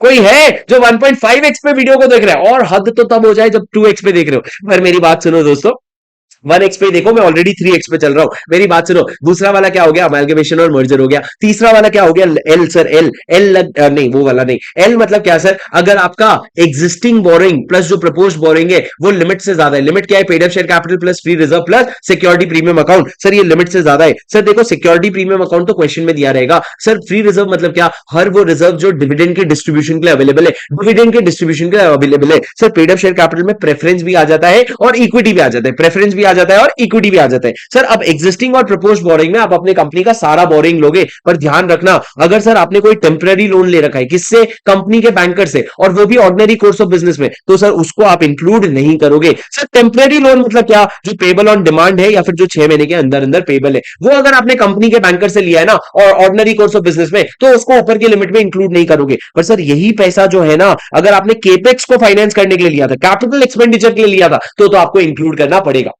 सर मैंने क्या बोला? एक ही चीज इंक्लूड नहीं करोगे, जो टेम्पररी लोन आपने अपने कंपनी के बैंकर से ऑर्डिनरी कोर्स ऑफ बिजनेस में लिया है, पर सर उसी को अगर आपने केपेक्स को फाइनेंस करने के लिए यूज कर दिया ना, तो आप उसको वापस से ये वाले लिमिट में इंक्लूड करोगे। और ये लिमिट का जो आपका बोरोइंग है वो लिमिट के ऊपर जा रहा है ना, तो आपको क्या पास करना पड़ेगा? एसआर पास करना पड़ेगा। पर सर मैं आपको बात बताऊं क्या, अगर आपने एसआर पास किए बिना लोन ले लिया, तो सामने वाले ने अगर गुड फेथ में दिया है ना, तो उसका टाइटल डिफेक्टिव नहीं होगा, वो आपसे पैसा जो है बिंदास रिकवर कर सकता है। सर क्या आपको मेरी बात समझ आई? हाँ सर। और सर लास्ट ई क्या है? अगर आप रेमिटेंस देना चाहते हो या एक्सटेंशन देना चाहते हो डायरेक्टर को for the due payment of the date, जो डेट उसका पेमेंट है उसके ड्यू रीपेमेंट के लिए अगर आप उसको एक्सटेंशन देना चाहते हो, तो उसके लिए भी आपको एसआर पास करना पड़ेगा। सर ये 4 चीजों के लिए आपको एसआर पास करना पड़ेगा। मैं देख लेता हूं कोई पॉइंट छूटा तो नहीं।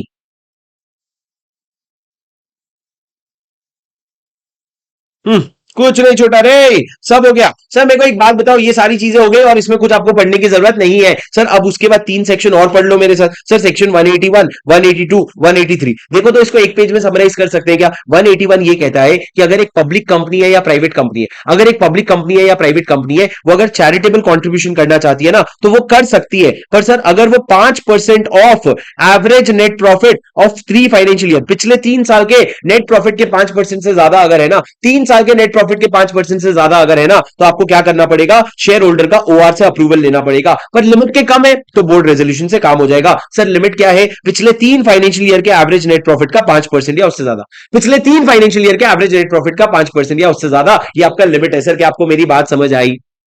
अरे बोलो, डिड यू अंडरस्टैंड और did you not understand? Yes sir we did understand. उसके बाद सर मैंने क्या बोला? सर अगर आप जो चैरिटेबल कंट्रीब्यूशन कर रहे हो ना, वो अपने एम्प्लॉय के बेनिफिट के लिए कर रहे हो, तो उसको चैरिटेबल कंट्रीब्यूशन नहीं माना जाएगा। सर मेरे को एक बात बताओ, अगर पिछले तीन फाइनेंशियल ईयर में मेरा 10 करोड़ 10 करोड़ 10 करोड़ का प्रॉफिट था, 10 करोड़ का एवरेज कितना आ गया सर? 10 करोड़ आ गया एवरेज, उसका 5% यानी कि क्या? मैं अबे 5% यानी कि क्या? 50 लाख तक का क्या कर सकता हूं मैं? अपना इन्वेस्टमेंट, मैं अपना चैरिटी कर सकता हूं। सर इस साल करंट ईयर में मेरा लॉस है और मैं बोल रहा हूं 40 लाख का चैरिटेबल कंट्रीब्यूशन करूंगा। करंट ईयर में मेरा लॉस है, क्या मैं चैरिटेबल कंट्रीब्यूशन कर सकता हूं? लॉ ने बोला यस, आपको करंट ईयर के लॉस से कोई फर्क नहीं पड़ता, आपको पिछले 3 साल का एवरेज देखना है। सर करंट ईयर के लॉस से कोई भी फर्क नहीं पड़ता है। उसके बाद मैंने क्या कहा? सर 182 पॉलिटिकल कंट्रीब्यूशन की बात करता है। क्या पॉलिटिकल कंट्रीब्यूशन की कोई लिमिट है? ना जी ना सर। मोदी जी ने बोला कोई पॉलिटिकल कंट्रीब्यूशन की लिमिट नहीं है, बस हमारी एक शर्त है, जो भी पॉलिटिकल कंट्रीब्यूशन तुम करोगे ना, उसको बोर्ड रेजोल्यूशन से अप्रूव करवाना। और बहुत बड़ी शर्त, बोर्ड मीटिंग में करवाना, रेजोल्यूशन बाय सर्कुलेशन नहीं चलेगा। अब सर मेरी बात सुनो, अच्छा मेरी बात सुनो, बोर्ड मीटिंग में नहीं चलेगा, ये तो हम समझ गए। उसके बाद और बताओ सर, और कुछ बताओ, अच्छा लग रहा है सर। मेरी बात सुनो, बोर्ड रेजोल्यूशन से करोगे बोर्ड मीटिंग में। अब दो कंपनी से जो प्रोहिबिटेड है क्या करने से पॉलिटिकल कंट्रीब्यूशन, पहला हो गया गवर्नमेंट कंपनी और दूसरा वो जिसको 3 फाइनेंशियल ईयर हुए। सर फाइनेंशियल ईयर पे अपना बहुत डिटेल डिस्कशन था, याद रखना। एक company which is in existence for less than 3 financial year, अगर तुमको 3 फाइनेंशियल ईयर नहीं हुए ना, तो लॉ कहता है तुम पॉलिटिकल कंट्रीब्यूशन नहीं कर सकते। अब सर कुछ चीजों को डीम्ड पॉलिटिकल कंट्रीब्यूशन मान लिया जाएगा। मतलब क्या? अगर आप किसी ऐसे पर्सन को पैसा दे रहे हो, अगर आप किसी ऐसे पर्सन को कंट्रीब्यूट कर रहे हो जो ऐसी हरकतें कर रहा है जिससे पॉलिटिकल पार्टी का सपोर्ट अफेक्ट होगा, पॉलिटिकल पार्टी को जो सपोर्ट है ना वो लाइकली अफेक्ट होगा, तो लॉ ने कहा ये वाला पैसा पॉलिटिकल कंट्रीब्यूशन मान लिया जाएगा। दूसरा, अगर आप पॉलिटिकल पार्टी के सोवेनिर्स में, ब्रोशर्स में, पैम्पलेट्स में क्या कर रहे हो? एडवर्टाइजमेंट कर रहे हो, तो लॉ ने बोला समझा है क्या हमको?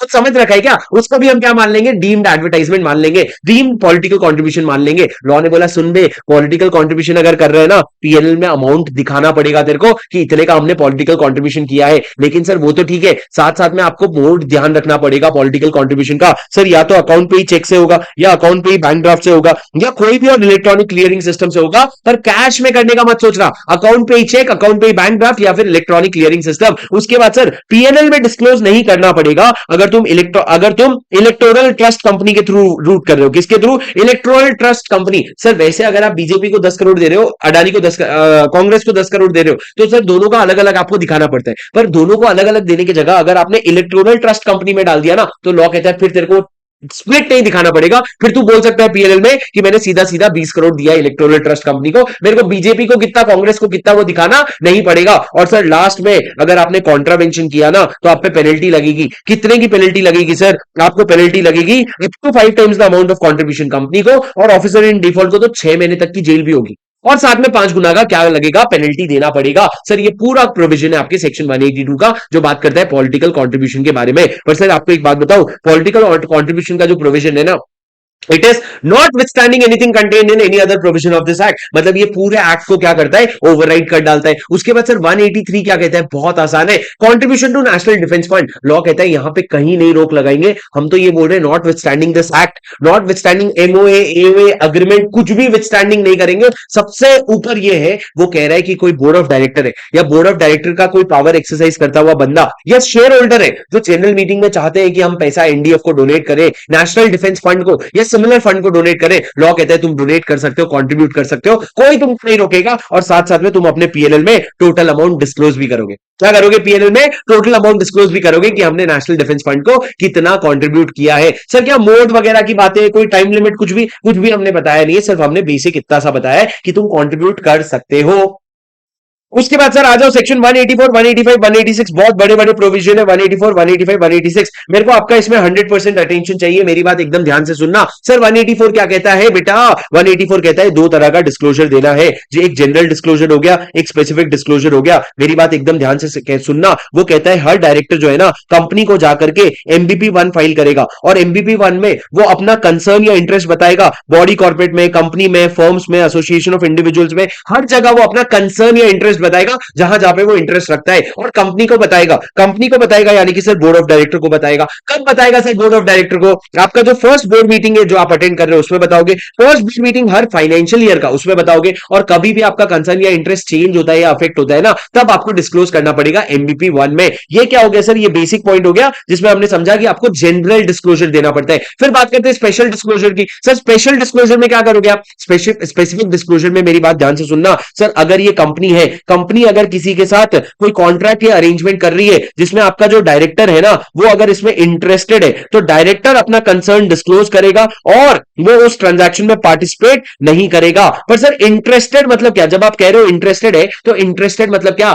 सुनो भाई, ये जो इंसान है ना, या तो ये बॉडी कॉर्पोरेट हो सकता है या फिर कोई फर्म या अदर एंटिटी हो सकती है। अगर बॉडी कॉर्पोरेट है और आपकी कंपनी का जो डायरेक्टर है वो उस बॉडी कॉर्पोरेट में अकेले या दूसरे डायरेक्टर के साथ मिलकर 2% से ज्यादा शेयर होल्डिंग रखता है, या फिर अगर वो इस बॉडी कॉर्पोरेट का क्या है, प्रमोटर है, सीईओ है या मैनेजर है, या फिर सर अगर कोई फर्म या अदर एंटिटी है तो वो फर्म या अदर एंटिटी का पार्टनर है, ओनर है या मेंबर है। मतलब सर बड़े बड़े लोग अगर है ना, कौन? ये डायरेक्टर, तो ये डायरेक्टर को इंटरेस्टेड माना जाएगा, और वो इंटरेस्टेड होने के बाद अपना इंटरेस्ट डिस्क्लोज करेगा पर पार्टिसिपेट मीटिंग में नहीं करेगा। सर अगर वो मीटिंग में पार्टिसिपेट कर ले, तो अगर मीटिंग में पार्टिसिपेट कर लेना तो वो मीटिंग जो है वो वॉइडेबल हो जाती है, वो वॉइडेबल हो जाती है, और सर आपको कॉन्ट्रावेंशन का पेनल्टी अलग लगता है। तो आप अपना इंटरेस्ट डिस्क्लोज करोगे पर पार्टिसिपेट नहीं करोगे। पर सर अगर आप एक प्राइवेट कंपनी हो ना, आप अगर एक प्राइवेट कंपनी हो ना, तो आप अपना इंटरेस्ट डिस्क्लोज तो करोगे पर साथ में क्या कर सकते हो? पार्टिसिपेट भी कर सकते हो। क्या कर सकते हो? पार्टिसिपेट भी कर सकते हो। क्या आपको कोरम में गिना जाएगा? जी हां सर, बिल्कुल कोरम में गिना जाएगा। अब सर हमने सेक्शन 8 कंपनी के लिए एक एक्सेप्शन बनाया। किसके लिए?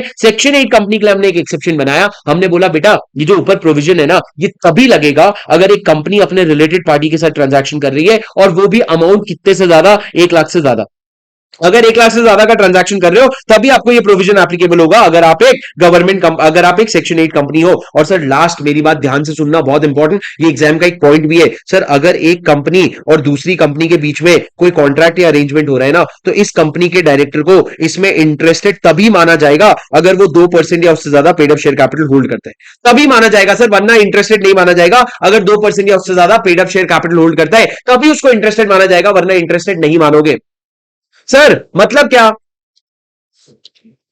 रुक जाओ।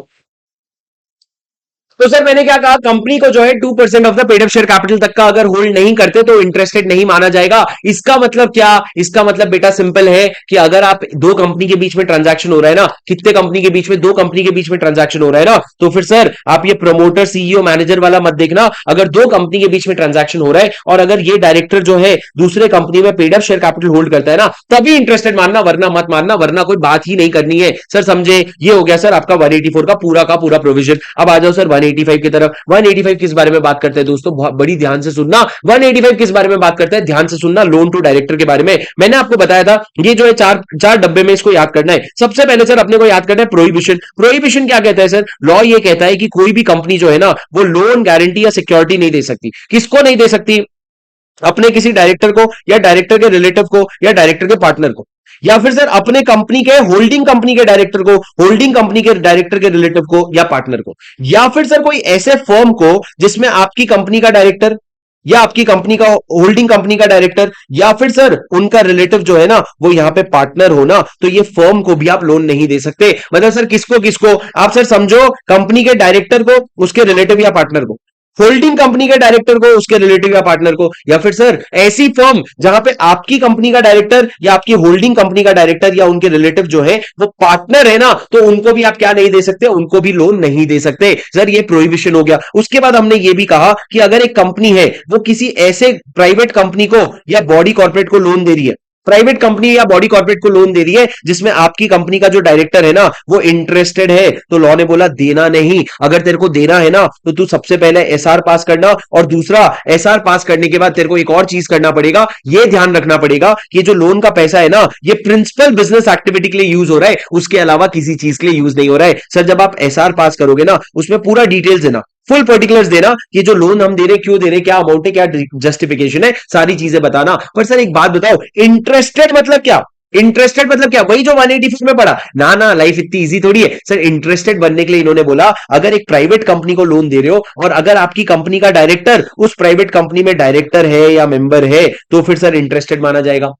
या फिर अगर आप बॉडी कॉर्पोरेट को लोन दे रहे हो तो आपकी कंपनी का डायरेक्टर बाकी लोगों के साथ मिलकर 25% का वोटिंग पावर होल्ड करता है, या फिर 25% का वोटिंग पावर होल्ड करता है, या फिर आपके डायरेक्टर के कहने पे ये जो बॉडी कॉर्पोरेट है ना इसका board of director accustomed to act है।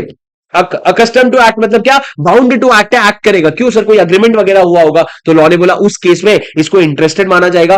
और अगर एक भी डायरेक्टर इंटरेस्टेड होता है ना तो ये लोन लोन या लोन गारंटी या सिक्योरिटी देने के लिए आपको रेस्ट्रिक्शन है, मतलब आपको दो कंडीशन लग जाते हैं। सर क्या आपको मेरी बात समझ आई? पहला वाला था प्रोहिबिशन, मतलब जान लगा लो देंगे नहीं, पर सर दूसरा वाला रेस्ट्रिक्शन है, मतलब एसआर पास करके और प्रिंसिपल बिजनेस एक्टिविटी के लिए दे देंगे। पर सर मैंने आपको बोला ये जो ऊपर हमने प्रोविजन पढ़ा ना इसका 4 नॉन एप्लीकेबिलिटी है। पहला, अगर आप लोन दे रहे हो अपने होल टाइम डायरेक्टर को या मैनेजिंग डायरेक्टर को, कौन सी कैपेसिटी में? सर एम्प्लॉय की कैपेसिटी में। तो या तो आप उनको अपने अग्रीमेंट ऑफ सर्विस के हिसाब से दे रहे हो, मतलब जब आपने उनको हायर किया था तो जो सर्विस एग्रीमेंट था उसके हिसाब से दे रहे हो, या फिर कोई ऐसा स्कीम बनाया आपने एसआर पास करके जिसके तहत आप अपने एमडी डब्ल्यूटीडी को लोन दे रहे हो, तो लॉ कहता है चल जाएगा, कोई दिक्कत नहीं है। दूसरा, अगर कोई कंपनी है सर जिसका ऑर्डिनरी कोर्स ऑफ बिजनेस है लोन देना, और वो ऑर्डिनरी कोर्स ऑफ बिजनेस में लोन दे रहा है पर सर जो उसमें इंटरेस्ट रेट है ना वो गवर्नमेंट की यील्ड से ज्यादा है, तो लॉ ने बोला कर ले, फिर कोई दिक्कत नहीं है। सर जैसे कि बैंक बैंक का तो काम ही होता है ना लोन गारंटी सिक्योरिटी देना, उनके कंपनी का खुद का डायरेक्टर आएगा तो मना थोड़ी कर देंगे, वो लोग दे सकते हैं। तीसरा सर, अगर एक होल्डिंग कंपनी अपने होल्डली ओन सब्सिडरी को लोन गारंटी या सिक्योरिटी दे रही है तो लॉ ने बोला कर ले बिंदास, हमको कोई टेंशन नहीं है, बस ये ध्यान रखना होल्डली ओन सब्सिडरी उसको प्रिंसिपल बिजनेस एक्टिविटी के लिए यूज कर रही है। सर और चौथा, अगर एक होल्डिंग कंपनी अपने सब्सिडरी कंपनी को लोन गारंटी सिक्योरिटी नहीं, अगर सब्सिडरी कंपनी को गारंटी या सिक्योरिटी दे रही है वो भी प्रिंसिपल बिजनेस एक्टिविटी के लिए, तो ये प्रोविजन आपको अप्लाई नहीं होगा, कोई रेस्ट्रिक्शन आपको एप्लीकेबल नहीं होगा। सर ये 4 पॉइंट हो गए नॉन एप्लीकेबिलिटी के। उसके बाद सर इनका मन नहीं भरा और इन्होंने बोला 3 और पॉइंट लिखेंगे एग्जेम्पशन के लिए। 3 और कंपनीज है जिनको ये प्रोविजन एप्लीकेबल नहीं होगा। सर सबसे पहला गवर्नमेंट कंपनी, गवर्नमेंट कंपनी जिसने अपने कंसर्न गवर्नमेंट का अप्रूवल ले लिया है, सीजी का या एसजी का, जिसका भी आपने अप्रूवल ले लिया है कि भाई मैं 185 का कंप्लायंस नहीं करूंगा, तो जा माफ किया तेरे को, कोई दिक्कत नहीं है।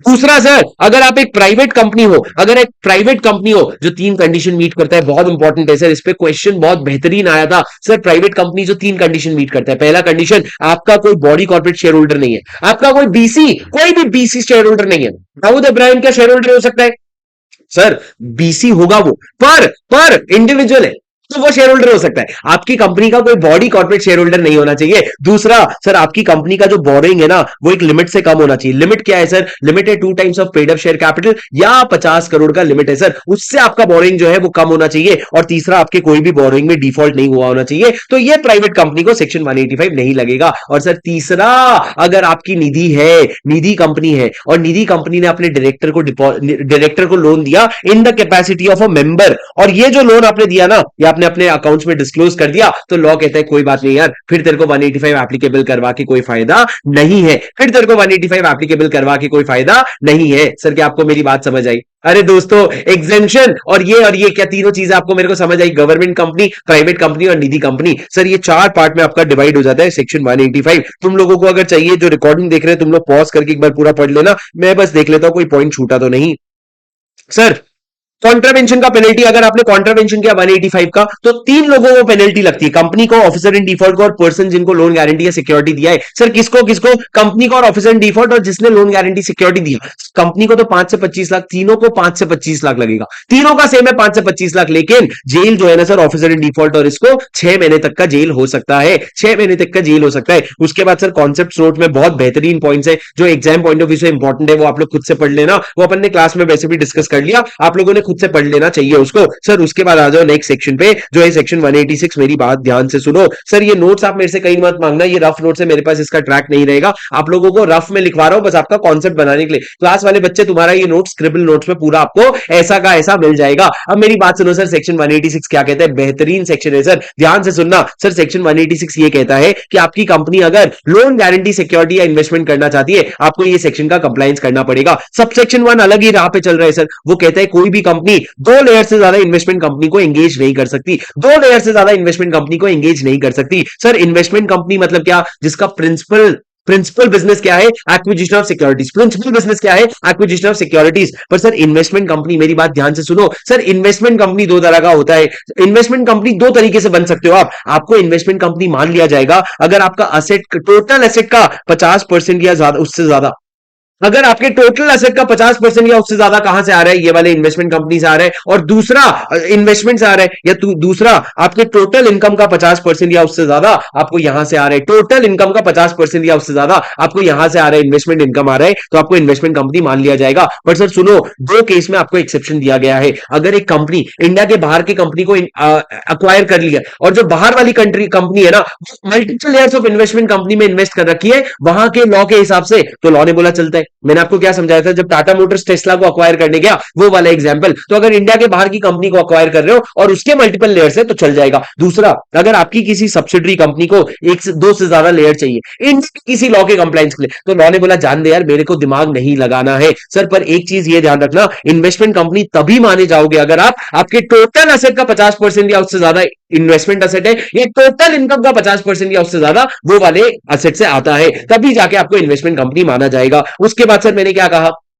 उसके बाद मैंने ये कहा कि आपका लोन गारंटी और इन्वेस्टमेंट तो हो गया। उसके बाद मैंने कहा अब तो असल में प्रोविजन शुरू होगा। सर प्रोविजन ये है कि अगर एक कंपनी है वो लोन क्या करना चाहती है, लोन गारंटी या सिक्योरिटी देना चाहती है। किसको सर? किसी पर्सन को या किसी बॉडी कॉर्पोरेट को। Person other than employ, employ नहीं हो सकता सर, एम्प्लॉय के अलावा किसी पर्सन को। या अगर आप इन्वेस्टमेंट करना चाहते हो बाई वे ऑफ एक्विजिशन या सब्सक्रिप्शन, किसमें? किसी बॉडी कॉर्पोरेट के सिक्योरिटीज में, तो लॉ ने बोला करना ही है ना, कर ले, लेकिन एक लिमिट है। लिमिट क्या है सर? लिमिट है 100% of free reserve plus security premium, या फिर 60% of paid up share capital plus free reserve plus security premium. ये दोनों में से विचएवर इज हायर, ये आपका लिमिट है। ये लिमिट के ऊपर जाकर के अगर आप लोन गारंटी सिक्योरिटी या इन्वेस्टमेंट कर रहे हो ना, तो हमने बोला बेटा तेरे को कंप्लायंसेस करने पड़ेंगे। सर सबसे पहला बोर्ड रेजोल्यूशन पास करना पड़ेगा, चाहे लिमिट के अंदर हो या लिमिट के बाहर हो, आपको बोर्ड रेजोल्यूशन पास करना पड़ेगा। सर बोर्ड रेजोल्यूशन में consent of all directors who are present लगेगा। जितने भी डायरेक्टर्स मीटिंग में आए ना, वो वोट करने से ना मना कर सकते ना अगेंस्ट में वोट कर सकते, उनको फेवर में ही वोट करना पड़ेगा। सर क्या बोर्ड रेजोल्यूशन को आरबीसी से कर लूं? नहीं भैया, बोर्ड मीटिंग में ही करना पड़ेगा। रेजोल्यूशन बाय सर्कुलेशन नहीं कर सकता, रेजोल्यूशन बाय सर्कुलेशन नहीं अलाउड है। उसके बाद सर दूसरा, आपको एसआर पास करना पड़ेगा। सर स्पेशल रेजोल्यूशन कब पास करोगे? अगर आप लिमिट के ऊपर जा रहे हो, अगर आप लिमिट के ऊपर जा रहे हो तभी एसआर पास करना पड़ेगा। लेकिन उसके भी एक्सेप्शन है सर। कौन सा एक्सेप्शन है? अगर आप लोन गारंटी या सिक्योरिटी अपने होली ओन सब्सिडरी या जॉइंट वेंचर को दे रहे हो, या अगर आप इन्वेस्टमेंट अपने होली ओन सब्सिडरी में कर रहे हो ना, तो आपको एसआर पास नहीं करना पड़ेगा। अरे माता दिमाग खराब कर दो हमारा, एसआर कब पास करना पड़ेगा? लिमिट के ऊपर हो तो। लेकिन लिमिट के ऊपर जा रहे हो, लिमिट क्या है सर? ये वाला लिमिट है। लिमिट के ऊपर जा रहे हो पर फिर भी होली ओन सब्सिडरी या जॉइंट वेंचर में लोन दे रहे हो या होली ओन सब्सिडरी में इन्वेस्ट कर रहे हो ना, तो आपको एसआर पास करना नहीं पड़ेगा। उसके बाद सर तीसरी बात सुनो मेरी, तीसरी बात, आपको पीएफआई का अप्रूवल लेना पड़ेगा, हमेशा लेना पड़ेगा सर। तो पीएफआई का अप्रूवल लेने का भी एक एक्सेप्शन है। क्या एक्सेप्शन है? अगर आपका लिमिट के अंदर लोन गारंटी सिक्योरिटी इन्वेस्टमेंट है और आपने कोई डिफॉल्ट नहीं किया है ना, तो आपको फिर पीएफआई का अप्रूवल नहीं लेना पड़ेगा। बट अदरवाइज जिस पीएफआई से आपका टर्म लोन पेंडिंग है ना, उनका अप्रूवल लेना पड़ेगा। सर पर जिस पीएफआई से पैसा लिया था उसका लोन अग्रीमेंट बना था, लोन अग्रीमेंट में कहीं नहीं लिखा है कि आपको अप्रूवल लेना पड़ेगा। तब भी क्या अप्रूवल लेना पड़ेगा? हाँ ना भाई, लॉ कह रहे हैं ना अप्रूवल लेना पड़ेगा, तो आपको अप्रूवल लेना पड़ेगा। उसके बाद सर आपको डिस्क्लोजर देना पड़ेगा। डिस्क्लोजर में आप सारी चीजें बताओगे, पूरा फुल पर्टिकुलर्स बताओगे, और ये भी बताओगे सामने वाला पैसा कौन से पर्पस के लिए यूज करने वाला है, ये भी आपको बताना पड़ेगा। उसके बाद सर ध्यान रखना, जब भी कभी लोन वगैरह दे रहे हो ना, इंटरेस्ट रेट जो है वो गवर्नमेंट यील्ड से थोड़ा सा तो ज्यादा होना चाहिए, गवर्नमेंट यील्ड से थोड़ा सा ज्यादा होना चाहिए, उससे कम नहीं होना चाहिए। पर इसका भी एक एक्सेप्शन है सर, अगर एक सेक्शन 8 कंपनी है, उसका 26% या उससे ज्यादा, अभी तक तो तुमको सिर्फ सेक्शन 8 कंपनी या तुमको गवर्नमेंट कंपनी परेशान करती थी। अब देखो, अगर एक सेक्शन 8 कंपनी है जिसका 26% से ज्यादा paid up share capital central government या स्टेट गवर्नमेंट होल्ड करता है, और ये कंपनी अगर लोन दे रही है ना, तो वो कम रेट पे भी, कम इंटरेस्ट रेट पे भी लोन दे सकती है। अगर वो क्यों लोन दे रही है? To fund industrial research and development. Industrial research and development को फंड करना है, और सर ये ही इनके ऑब्जेक्ट क्लॉज में लिखा है, यही इनका ऑब्जेक्टिव है, तो तुम लोग लोन दे सकते हो बेटा। इतना डिटेल में कौन रिविजन करवाता है? सर मैं।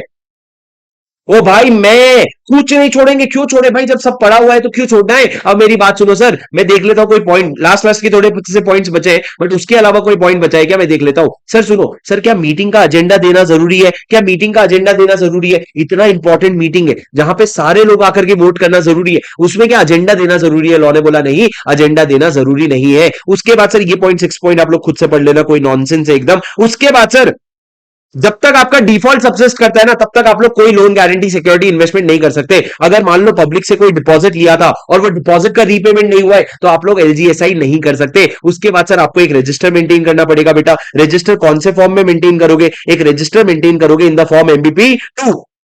एमबीपी 2 फॉर्म में रजिस्टर मेंटेन करोगे, उसमें आप अपने सारे लोन गारंटी सिक्योरिटी इन्वेस्टमेंट का पर्टिकुलर्स दोगे, डिटेल दोगे। सर सारी एंट्री क्रोनोलॉजिकली होगी, आप क्रोनोलॉजी समझो, क्रोनोलॉजिकली सारी एंट्री होगी 7 दिन के अंदर अंदर। उसके बाद सर उसको ऑथेंटिकेट कौन करेगा? कंपनी का कंपनी सेक्रेटरी या कोई भी पर्सन जिसको ऑथराइज किया आपने। और ऑथेंटिकेट करने के बाद किसके कस्टडी में रहेगा? सर ये वापस से सीएस या उनके कस्टडी में रहेगा। सर ये डॉक्यूमेंट को प्रिजर्व कितने साल तक करोगे? लॉ ने बोला परमानेंटली, जिंदगी भर, जब तक ये जान तुमको प्रिजर्व करना पड़ेगा। और सर बस यही सारी बातें लिखी है, यही सारी बातें लिखिए, बस यही बातें तो बाद में याद आएगी। उसके बाद सर लास्ट आपका नॉन एप्लीकेबिलिटी और एग्जेम्पशन। सर नॉन एप्लीकेबिलिटी में इन्होंने बोला देख बेटा, जब लोन गारंटी सिक्योरिटी और इन्वेस्टमेंट की बात कर रहे हैं ना, तो 3 कंपनीज को अप्लाई नहीं होगा। एक तो बैंकिंग कंपनी, और एक इंश्योरेंस कंपनी, और तीसरा हाउसिंग फाइनेंस कंपनी। और अगर जब तुम सिर्फ इन्वेस्टमेंट की बात करो ना, तो ये प्रोविजन 3 चीजों में अप्लाई नहीं होगा। पहला, इन्वेस्टमेंट कंपनी को अप्लाई नहीं होगा। दूसरा, जब तुम राइट शेयर्स को सब्सक्राइब कर रहे हो, तब ये प्रोविजन अप्लाई नहीं होगा। तीसरा, अगर कोई नॉन बैंकिंग फाइनेंशियल कंपनी है जिसका प्रिंसिपल बिजनेस ही इन्वेस्टमेंट है, तो उसको भी अप्लाई नहीं होगा, उसको भी अप्लाई नहीं होगा। सर ये हो गया नॉन एप्लीकेबिलिटी। उसके बाद सर अगर मैं एग्जेम्पशन पे आऊं, तो सर इन्होंने 2 गवर्नमेंट कंपनी को एग्जेम किया है। एक गवर्नमेंट कंपनी जो डिफेंस के प्रोडक्शन में इन्वॉल्व है, और दूसरा गवर्नमेंट कंपनी जिसने सीजी या एसजी के मिनिस्ट्री से अप्रूवल ले लिया है। वो दोनों को ये प्रोविजन एप्लीकेबल नहीं होगा। सर कोई गवर्नमेंट कंपनी जिन्होंने क्या कर रखा है, सीजी या एसजी का अप्रूवल ले लिया है, अब सर अगर आपने कॉन्ट्रावेंशन किया, आपको फाइन लगेगा। कंपनी को 25,000 से 5 लाख, और ओआईडी को 25,000 से 1 लाख। और सर ये जो लो फाइन है ना, ये और आपको 2 साल तक की जेल भी हो सकती है। सर 185 में 6 महीने तक की जेल थी, यहाँ पे 2 साल तक की जेल थी। अब सर मेरे को आपको 179 वर्सेस 186 अभी नहीं बताऊंगा, पर आप लोगों ने पढ़ा हुआ है क्लास में कि 179 में लिखा तो है आप डेलीगेट कर सकते हो, लेकिन इन्वेस्टमेंट का, लोन गारंटी सिक्योरिटी का पावर आप डेलीगेट नहीं कर सकते। क्यों? क्योंकि बोर्ड मीटिंग में आपको यूनानिमस कंसेंट लगेगा, consent of all the directors in the present in the meeting लगेगा। उसके बाद सर सेक्शन 188 पढ़ लेते हैं पहले, 187 के पहले 188 पढ़ लेते हैं। सर क्या बात करते हैं 188? मेरे को बताओ दोस्तों, मेरे को मोटिवेशन चाहिए यार, तुमको ये वीडियो को लाइक करना पड़ेगा, मेरे को मोटिवेशन चाहिए यार। जो लोग ऑनलाइन देख रहे हैं, तुम लोगों को ये वीडियो को लाइक करना पड़ेगा दोस्तों, कसम है तुमको। अगर तुमको इस तरह का रिवीजन चाहिए, बस 200 टारगेट रखेंगे लाइक का, वीडियो का, तुम लोगों ने लाइक करना पड़ेगा बेटा। तुम लोगों के लिए नया लेटेस्ट रिवीजन आ रहा है, बताओ मार्केट में कहां आ रहा है। और दोस्तों अगर तुम लोग चाहते हो ऐसे और रिवीजन वीडियो आए, तो लाइक जरूर करना पड़ेगा आपको, और कमेंट करके जरूर मौका निकाल करके बताइए तुमको रिवीजन कैसा लगा। Because trust me, your appreciation is my genuine motivation. तो जरूर वीडियो को लाइक करके कमेंट करना, ठीक है? समझे क्या? चलो ओके गाइस, आगे बढ़ते हैं दोस्तों। 188 क्या है, मेरी बात एकदम ध्यान से सुनना। रिलेटेड पार्टी ट्रांजैक्शन के बारे में। किसके बारे में दोस्तों? रिलेटेड पार्टी ट्रांजैक्शन के बारे में। रिलेटेड पार्टी ट्रांजैक्शन क्या होता है बेटा? रिलेटेड पार्टी ट्रांजैक्शन, अगर एक कंपनी अपने किसी रिलेटेड पार्टी के साथ ट्रांजैक्शन कर रही है जो हमने स्पेसिफाई किया है, तो वो रिलेटेड पार्टी ट्रांजैक्शन होगा। सर रिलेटेड पार्टी के लिए आपको समझना पड़ेगा रिलेटिव क्या होता है। रिलेटिव मतलब, मेरी बात करूं तो मेरी spouse, father mother, brother sister, son daughter, husband daughters wife, नहीं नहीं नहीं, ये वैलिड नहीं है। सन्स वाइफ डॉटर्स हस्बैंड, ये आपके क्या हो गए? रिलेटिव हो गए। साथ में step father, step mother, step brother, step sister और स्टेप सन, ये आपके रिलेटिव हो जाते हैं। उसके बाद सर हिंदू अनडिवाइडेड फैमिली में सारे मेंबर आपस में रिलेटिव होते हैं। सर रिलेटेड पार्टी की अगर मैं बात करूं, तो रिलेटेड पार्टी के डेफिनेशन में कौन कौन आता है? रिलेटेड पार्टी में डेफिनेशन एक बार ध्यान से सुनना। सर अगर ये कंपनी है, तो ये पर्सन इनके रिलेटेड पार्टी है। कौन सा पर्सन? सर कंपनी का डायरेक्टर हो गया, की मैनेजरल पर्सन हो गया, या इनका रिलेटिव हो गया। या अगर मैं फर्म की बात करूं, तो वो फर्म जिसमें कंपनी का डायरेक्टर, मैनेजर या उनका रिलेटिव पार्टनर है, वो फर्म आपका रिलेटिव हो गया। या फिर अगर मैं प्राइवेट कंपनी की बात करूं, तो वो प्राइवेट कंपनी जिसमें आपकी कंपनी का डायरेक्टर, मैनेजर या रिलेटिव खुद डायरेक्टर या मैनेजर, डायरेक्टर या मेंबर है, उसको क्या मान लिया जाएगा? वो प्राइवेट कंपनी को रिलेटेड पार्टी। या फिर अगर मैं पब्लिक कंपनी की बात करूं तो वो पब्लिक कंपनी जिसमें आपकी कंपनी का डायरेक्टर या मैनेजर क्या है? डायरेक्टर है, और साथ में डायरेक्टर जो है ना रिलेटिव के साथ मिलकर के 2% से ज्यादा शेयर होल्डिंग रखता है, मतलब ये दोनों कंडीशन मीट होना चाहिए, तब जाके पब्लिक कंपनी को रिलेटेड माना जाएगा। सर बॉडी कॉर्पोरेट की बात करूं तो बॉडी कॉर्पोरेट तीन तरीके से रिलेटेड हो सकता है। सबसे पहला क्या है? अगर मैं बात करूं नॉर्मल, आप होल्डिंग कंपनी हो, सब्सिडरी हो या एसोसिएट हो या को सब्सिडरी हो। को सब्सिडरी मतलब क्या? मेरी होल्डिंग की बाकी सब्सिडरीज जो है वो को सब्सिडरी कहलाएंगे। दूसरा सर, अगर कोई इन्वेस्टमेंट कंपनी है जिसने आपकी कंपनी में इन्वेस्ट किया और इतना इन्वेस्ट किया जिसकी वजह से आप एसोसिएट बन गए ना, तो ही जाके इन्वेस्टमेंट कंपनी को रिलेटेड पार्टी माना जाएगा, वरना नहीं माना जाएगा। मतलब कोई इन्वेस्टमेंट कंपनी है जिसने 20% से कम इन्वेस्ट किया है, तो फिर सर उसको रिलेटेड पार्टी नहीं माना जाएगा। और लास्ट सर, वो कंपनी जिसके कहने पे आपका board of director accustomed to act है, अकस्टम्ड टू एक्ट है, वो उसको उसको भी क्या माना जाएगा? रिलेटेड पार्टी माना जाएगा। उसके बाद सर हमने कहा एनी अदर पर्सन जिसके एडवाइस, डायरेक्शन या इंस्ट्रक्शन पे board of director accustomed to act है, उसको भी रिलेटेड पार्टी माना जाएगा। And such other person as may be prescribe. इन्होंने क्या प्रिस्क्राइब किया सर? उस कंपनी का जो होल्डिंग कंपनी है ना, उसके डायरेक्टर, की मैनेजर पर्सन और रिलेटिव को क्या मानेंगे हम? और रिलेटिव को क्या मानेंगे? रिलेटेड पार्टी मानेंगे। पर सर ये जो डायरेक्टर है ना, उसमें इंडिपेंडेंट डायरेक्टर को इंक्लूड मत करना। मतलब मेरे होल्डिंग कंपनी का जो इंडिपेंडेंट डायरेक्टर है वो मेरा रिलेटेड पार्टी नहीं माना जाएगा। मेरे होल्डिंग कंपनी का जो रिलेटेड पार्टी है उसको, मेरे होल्डिंग कंपनी का जो इंडिपेंडेंट डायरेक्टर है वो मेरा रिलेटेड पार्टी नहीं माना जाएगा। ये हो गया सर आपका रिलेटेड पार्टी। रिलेटेड पार्टी जब समझ गए तो आपको समझना पड़ेगा कुछ ट्रांजैक्शंस उनके साथ होते हैं जिनको हम रिलेटेड पार्टी ट्रांजैक्शन कहते हैं। जैसे कि सर गुड्स का सप्लाई या परचेज, उसके बाद सर्विसेज का सर्विसेज का अवेलिंग या रेंडरिंग, प्रॉपर्टी का बाई या सेल या प्रॉपर्टी का लीज, या ये सारे ट्रांजैक्शन जब आप एजेंट के थ्रू भी रूट करते हो ना, तब भी उनको रिलेटेड पार्टी ट्रांजैक्शन मानते हैं। या किसी रिलेटेड पार्टी को ऑफिस या प्लेस ऑफ प्रॉफिट पे अपॉइंट करना, उसको भी रिलेटेड पार्टी ट्रांजैक्शन मानते हैं। और अगर उनको अंडर राइटर अपॉइंट कर रहे हो तो भी रिलेटेड पार्टी ट्रांजैक्शन माना जाएगा। अब सर रिलेटेड पार्टी ट्रांजैक्शन जो है वो अगर एक लिमिट के ऊपर है, तभी जाके आपको क्या पास करना पड़ेगा? आपको शेयर होल्डर का अप्रूवल लेना पड़ेगा। सर लिमिट क्या है? सर गुड्स के केस में 10% ऑफ टर्नओवर है, सर्विसेज के केस में 10% ऑफ टर्नओवर है, प्रॉपर्टी के बाई या सेलिंग में 10% ऑफ नेटवर्थ है, आपके लीजिंग के केस में 10% ऑफ टर्नओवर है, और एजेंट्स के थ्रू भी वही लिमिट है, रिस्पेक्टिव लिमिट। ओपी और प्लेस ऑफ प्रॉफिट में अगर रेम्यूनरेशन 2.5 लाख से ज्यादा है, और अगर अंडर राइटिंग के केस में 1% ऑफ नेटवर्थ से ज्यादा है, तो इन सब चीजों को हम क्या बोलेंगे? इन सब चीजों को लिमिट के ऊपर जाता हुआ बोलेंगे। सर हर जगह मोर देन इक्वल टू है, बस नेट रेम्यूनरेशन में मोर देन है, और नेटवर्थ में मोर देन 1% है, लास्ट वाला। हर जगह मोर देन इक्वल टू है, बस नेट रेम्यूनरेशन में मोर देन 2.5 लाख है, इक्वल टू नहीं है, और अंडर राइटिंग में मोर देन 1% है, इक्वल टू नहीं है। बस ये लिमिट है सर। अब अगर आपका रिलेटेड पार्टी ट्रांजैक्शन हो रहा है और वो लिमिट के ऊपर जा रहा है ना, तो आपको शेयर होल्डर का भी अप्रूवल लेना पड़ेगा, शेयर होल्डर का भी अप्रूवल लेना पड़ेगा। बट अदरवाइज बोर्ड का अप्रूवल तो लेना ही पड़ता है। सर शेयर होल्डर का अप्रूवल किस तरीके से लोगे? लॉ ने बोला ओआर पास करके ले लेना।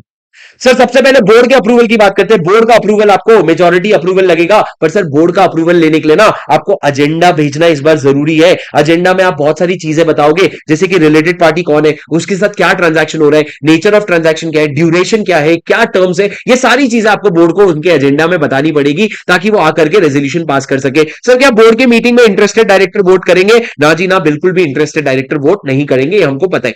बोर्ड का अप्रूवल कभी भी लगेगा क्या? हाँ, लिमिट के अंदर हो या लिमिट के बाहर हो, अगर 188 वाला आरपीटी है तो आपको बोर्ड का अप्रूवल लगेगा। उसके बाद सर दूसरा क्या, आपको स्पेशल ओआर लगेगा कि एसआर लगेगा? सर आपको ऑर्डिनरी रेजोल्यूशन लगेगा। वैसे तो रिलेटेड पार्टी ट्रांजैक्शन होती बहुत बड़ी बात है, पर फिर भी हम क्या लगा के मानेंगे? ओआर लगा के मानेंगे, एसआर नहीं चाहिए हमको। सर ऑर्डिनरी रेजोल्यूशन पास करने के लिए वापस से आपको मीटिंग का नोटिस भेजना पड़ेगा, जिसमें आप एक्सप्लेनेटरी स्टेटमेंट में बहुत सारी चीजें अटैच करोगे। क्या अटैच करोगे? कौन है रिलेटेड पार्टी, क्या ट्रांजैक्शन है, ये सारी बहुत सारी चीजें आप मेंशन करोगे। पर सर आपको जो ओआर पास करना है ना, ओआर पास करने की भी जरूरत नहीं है 3 केसेस में। ओआर कौन से 3 केसेस में पास करने की जरूरत नहीं है सर? अगर होल्डिंग कंपनी का और होल्डी ओन सब्सिडरी का ट्रांजैक्शन हो रहा है, होल्डिंग और होल्डी ओन सब्सिडरी का, या अगर एक गवर्नमेंट कंपनी का दूसरे गवर्नमेंट कंपनी के साथ ट्रांजैक्शन हो रहा है, या फिर कोई गवर्नमेंट कंपनी है जिसने सीजी या एसजी का अप्रूवल ले लिया है, तो उसको भी क्या नहीं पास करना पड़ेगा? ओआर। आपको याद करने की बात बस इतनी बताऊंगा कि होल्डिंग और होल्डी ओन सब्सिडरी के बीच में ट्रांजैक्शन हो रहा है ना, तो आपको ओआर पास करने की जरूरत नहीं है।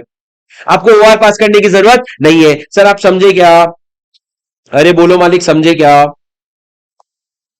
हाँ सर, उसके बाद सर एक बहुत इंपॉर्टेंट कॉन्सेप्ट है, मेरी बात ध्यान से सुनना सर। जब ऑर्डिनरी रेजोल्यूशन पास करने के लिए मीटिंग आपने बुलाया ना, तो मीटिंग में हर वो मेंबर जो रिलेटेड पार्टी भी है ना, उस ट्रांजैक्शन से रिलेटेड पार्टी, वो मेंबर भी वोट नहीं करेगा। पर सर वो मेंबर भी वोट कर लेगा, मतलब सर एक तरह से ये समझ लो इंटरेस्टेड मेंबर नहीं वोट करेगा, पर सर वो भी वोट कर लेगा अगर टोटल मेंबर्स जो है ना, नंबर में जितने टोटल मेंबर है उसका 90% या उससे ज्यादा या तो प्रमोटर के रिलेटिव है, या तो प्रमोटर के रिलेटिव है, या फिर क्या है, या तो प्रमोटर के रिलेटिव है, या फिर वो क्या है, वो खुद रिलेटेड पार्टी है। 90% या उससे ज्यादा, तो लॉ ने बोला अगर 90% से ज्यादा नंबर में मेंबर्स जो है वो इंटरेस्टेड है, तो उनको वोटिंग करने से रोक के क्या ही मिलेगा, तुम उनको रोक नहीं सकते। अब ये जो पूरा का पूरा प्रोविजन है ना कि 90 की रिलेटेड पार्टी वोट नहीं करेगा, और अगर रिलेटेड पार्टी 90% से ज्यादा है तो वोट कर लेगा, इसके भी तीन एक्सेप्शन है सर। क्या तीन एक्सेप्शन है, पढ़ो। पहला प्राइवेट कंपनी हो गया, दूसरा गवर्नमेंट कंपनी जो गवर्नमेंट कंपनी के साथ ट्रांजैक्शन कर रहे हैं, और अनलिस्टेड गवर्नमेंट कंपनी होगा। ये तीनों कंपनी को ये प्रोविजन अप्लाई नहीं होगा। तुमको ज्यादा भारी लग रहा है तो इसको काट दो,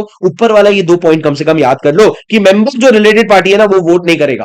पर अगर 90% से ज्यादा मेंबर जो है ना, 90% इन नंबर, वो अगर प्रमोटर के रिलेटिव है या रिलेटेड पार्टी है, तो वो लोग वोट फिर सब लोग मिलकर के वोट करेंगे। अब सर सुनो, कभी कभी क्या होता है, अगर एक कंपनी ने रिलेटेड पार्टी ट्रांजैक्शन किया और उसको बोर्ड का अप्रूवल चाहिए था या शेयर होल्डर का अप्रूवल चाहिए था, तुमने नहीं लिया और ट्रांजैक्शन में एंटर कर लिया, तो आप 3 महीने के अंदर रेटिफाई करवा सकते हो। कौन रेटिफाई करेगा सर, या तो बोर्ड या फिर शेयर होल्डर। दूसरा, रेटिफाई करवाने के अगर रेटिफाई नहीं करवाया तो वॉइडेबल हो जाएगा। कौन वॉइड करेगा, जिसका अप्रूवल नहीं लिया वो वॉइड कर सकता है। और तीसरा, आप डायरेक्टर को यह भी बोल सकते हो इंडेमनीफाई कर। इंडेमनीफाई मतलब अगर कंपनी का कोई नुकसान हुआ है ना, वो नुकसान कॉम्पेंसेट करवा सकते हो, और डायरेक्टर के ऊपर प्रोसीडिंग्स भी शुरू करवा सकते हो फॉर रिकवरी ऑफ लॉसेस। जो लॉस हुआ है उसका पैसा खींचने के लिए आप उसके ऊपर केस भी फाइल कर सकते हो। और सर सुनो, अगर आपको रिलेटेड पार्टी ट्रांजैक्शन कर रहे हो ना बेटा, तो आपको भर भर के डिस्क्लोजर करना पड़ेगा, और साथ में जस्टिफिकेशन भी देना पड़ेगा कि हम क्यों रिलेटेड पार्टी के साथ ट्रांजैक्शन कर रहे हैं। पर बेटा रिलेटेड पार्टी ट्रांजैक्शन जो है ना, ये पूरा का पूरा सेक्शन 188 एप्लीकेबल नहीं होगा। अगर सर इतना पढ़ने के बाद क्या बोले पता है, ये लोग बोलते हैं कि 188 जो है ना ये अप्रूवल ये एप्लीकेबल नहीं होगा अगर, अगर बेटा आप ऑर्डिनरी कोर्स ऑफ बिजनेस में ट्रांजैक्शन कर रहे हो आर्म्स लेंथ प्राइस पे, अगर ऑर्डिनरी कोर्स ऑफ बिजनेस में आर्म्स लेंथ प्राइस पे अगर ट्रांजैक्शन कर रहे हो, पूरा का पूरा 188 एप्लीकेबल नहीं होगा, ऐसा इन्होंने लिख दिया सर। और लास्ट में कॉन्ट्रावेंशन है सर। कॉन्ट्रावेंशन के बारे में क्या लिखा है, अगर आपने कॉन्ट्रावेंशन किया तो लिस्टेड कंपनी के केस में 25 लाख का, और अनलिस्टेड कंपनी के केस में 5 लाख रुपए का पेनल्टी लगता है। 25 लाख और 5 लाख रुपए का पेनल्टी लगता है। सर याद कर लोगे ना? हाँ सर याद कर लेंगे सर। मैंने आपको पूरा रिलेटेड पार्टी का प्रोविजन समझा दिया, उम्मीद है आपको समझ आया होगा। सर एक बार चैट पे जरा कमेंट पे हाँ बोल दो समझ आया क्या, एक बार जरा जाग जाओ बच्चों, समझ आया क्या? एक बार जरा जाग जाओ बच्चों, समझ आया क्या? हाँ कि नहीं बोल दो बच्चों, तुम लोग हो कि नहीं मेरे साथ, समझ आया कि नहीं? जोर से बोलो हाँ या नहीं।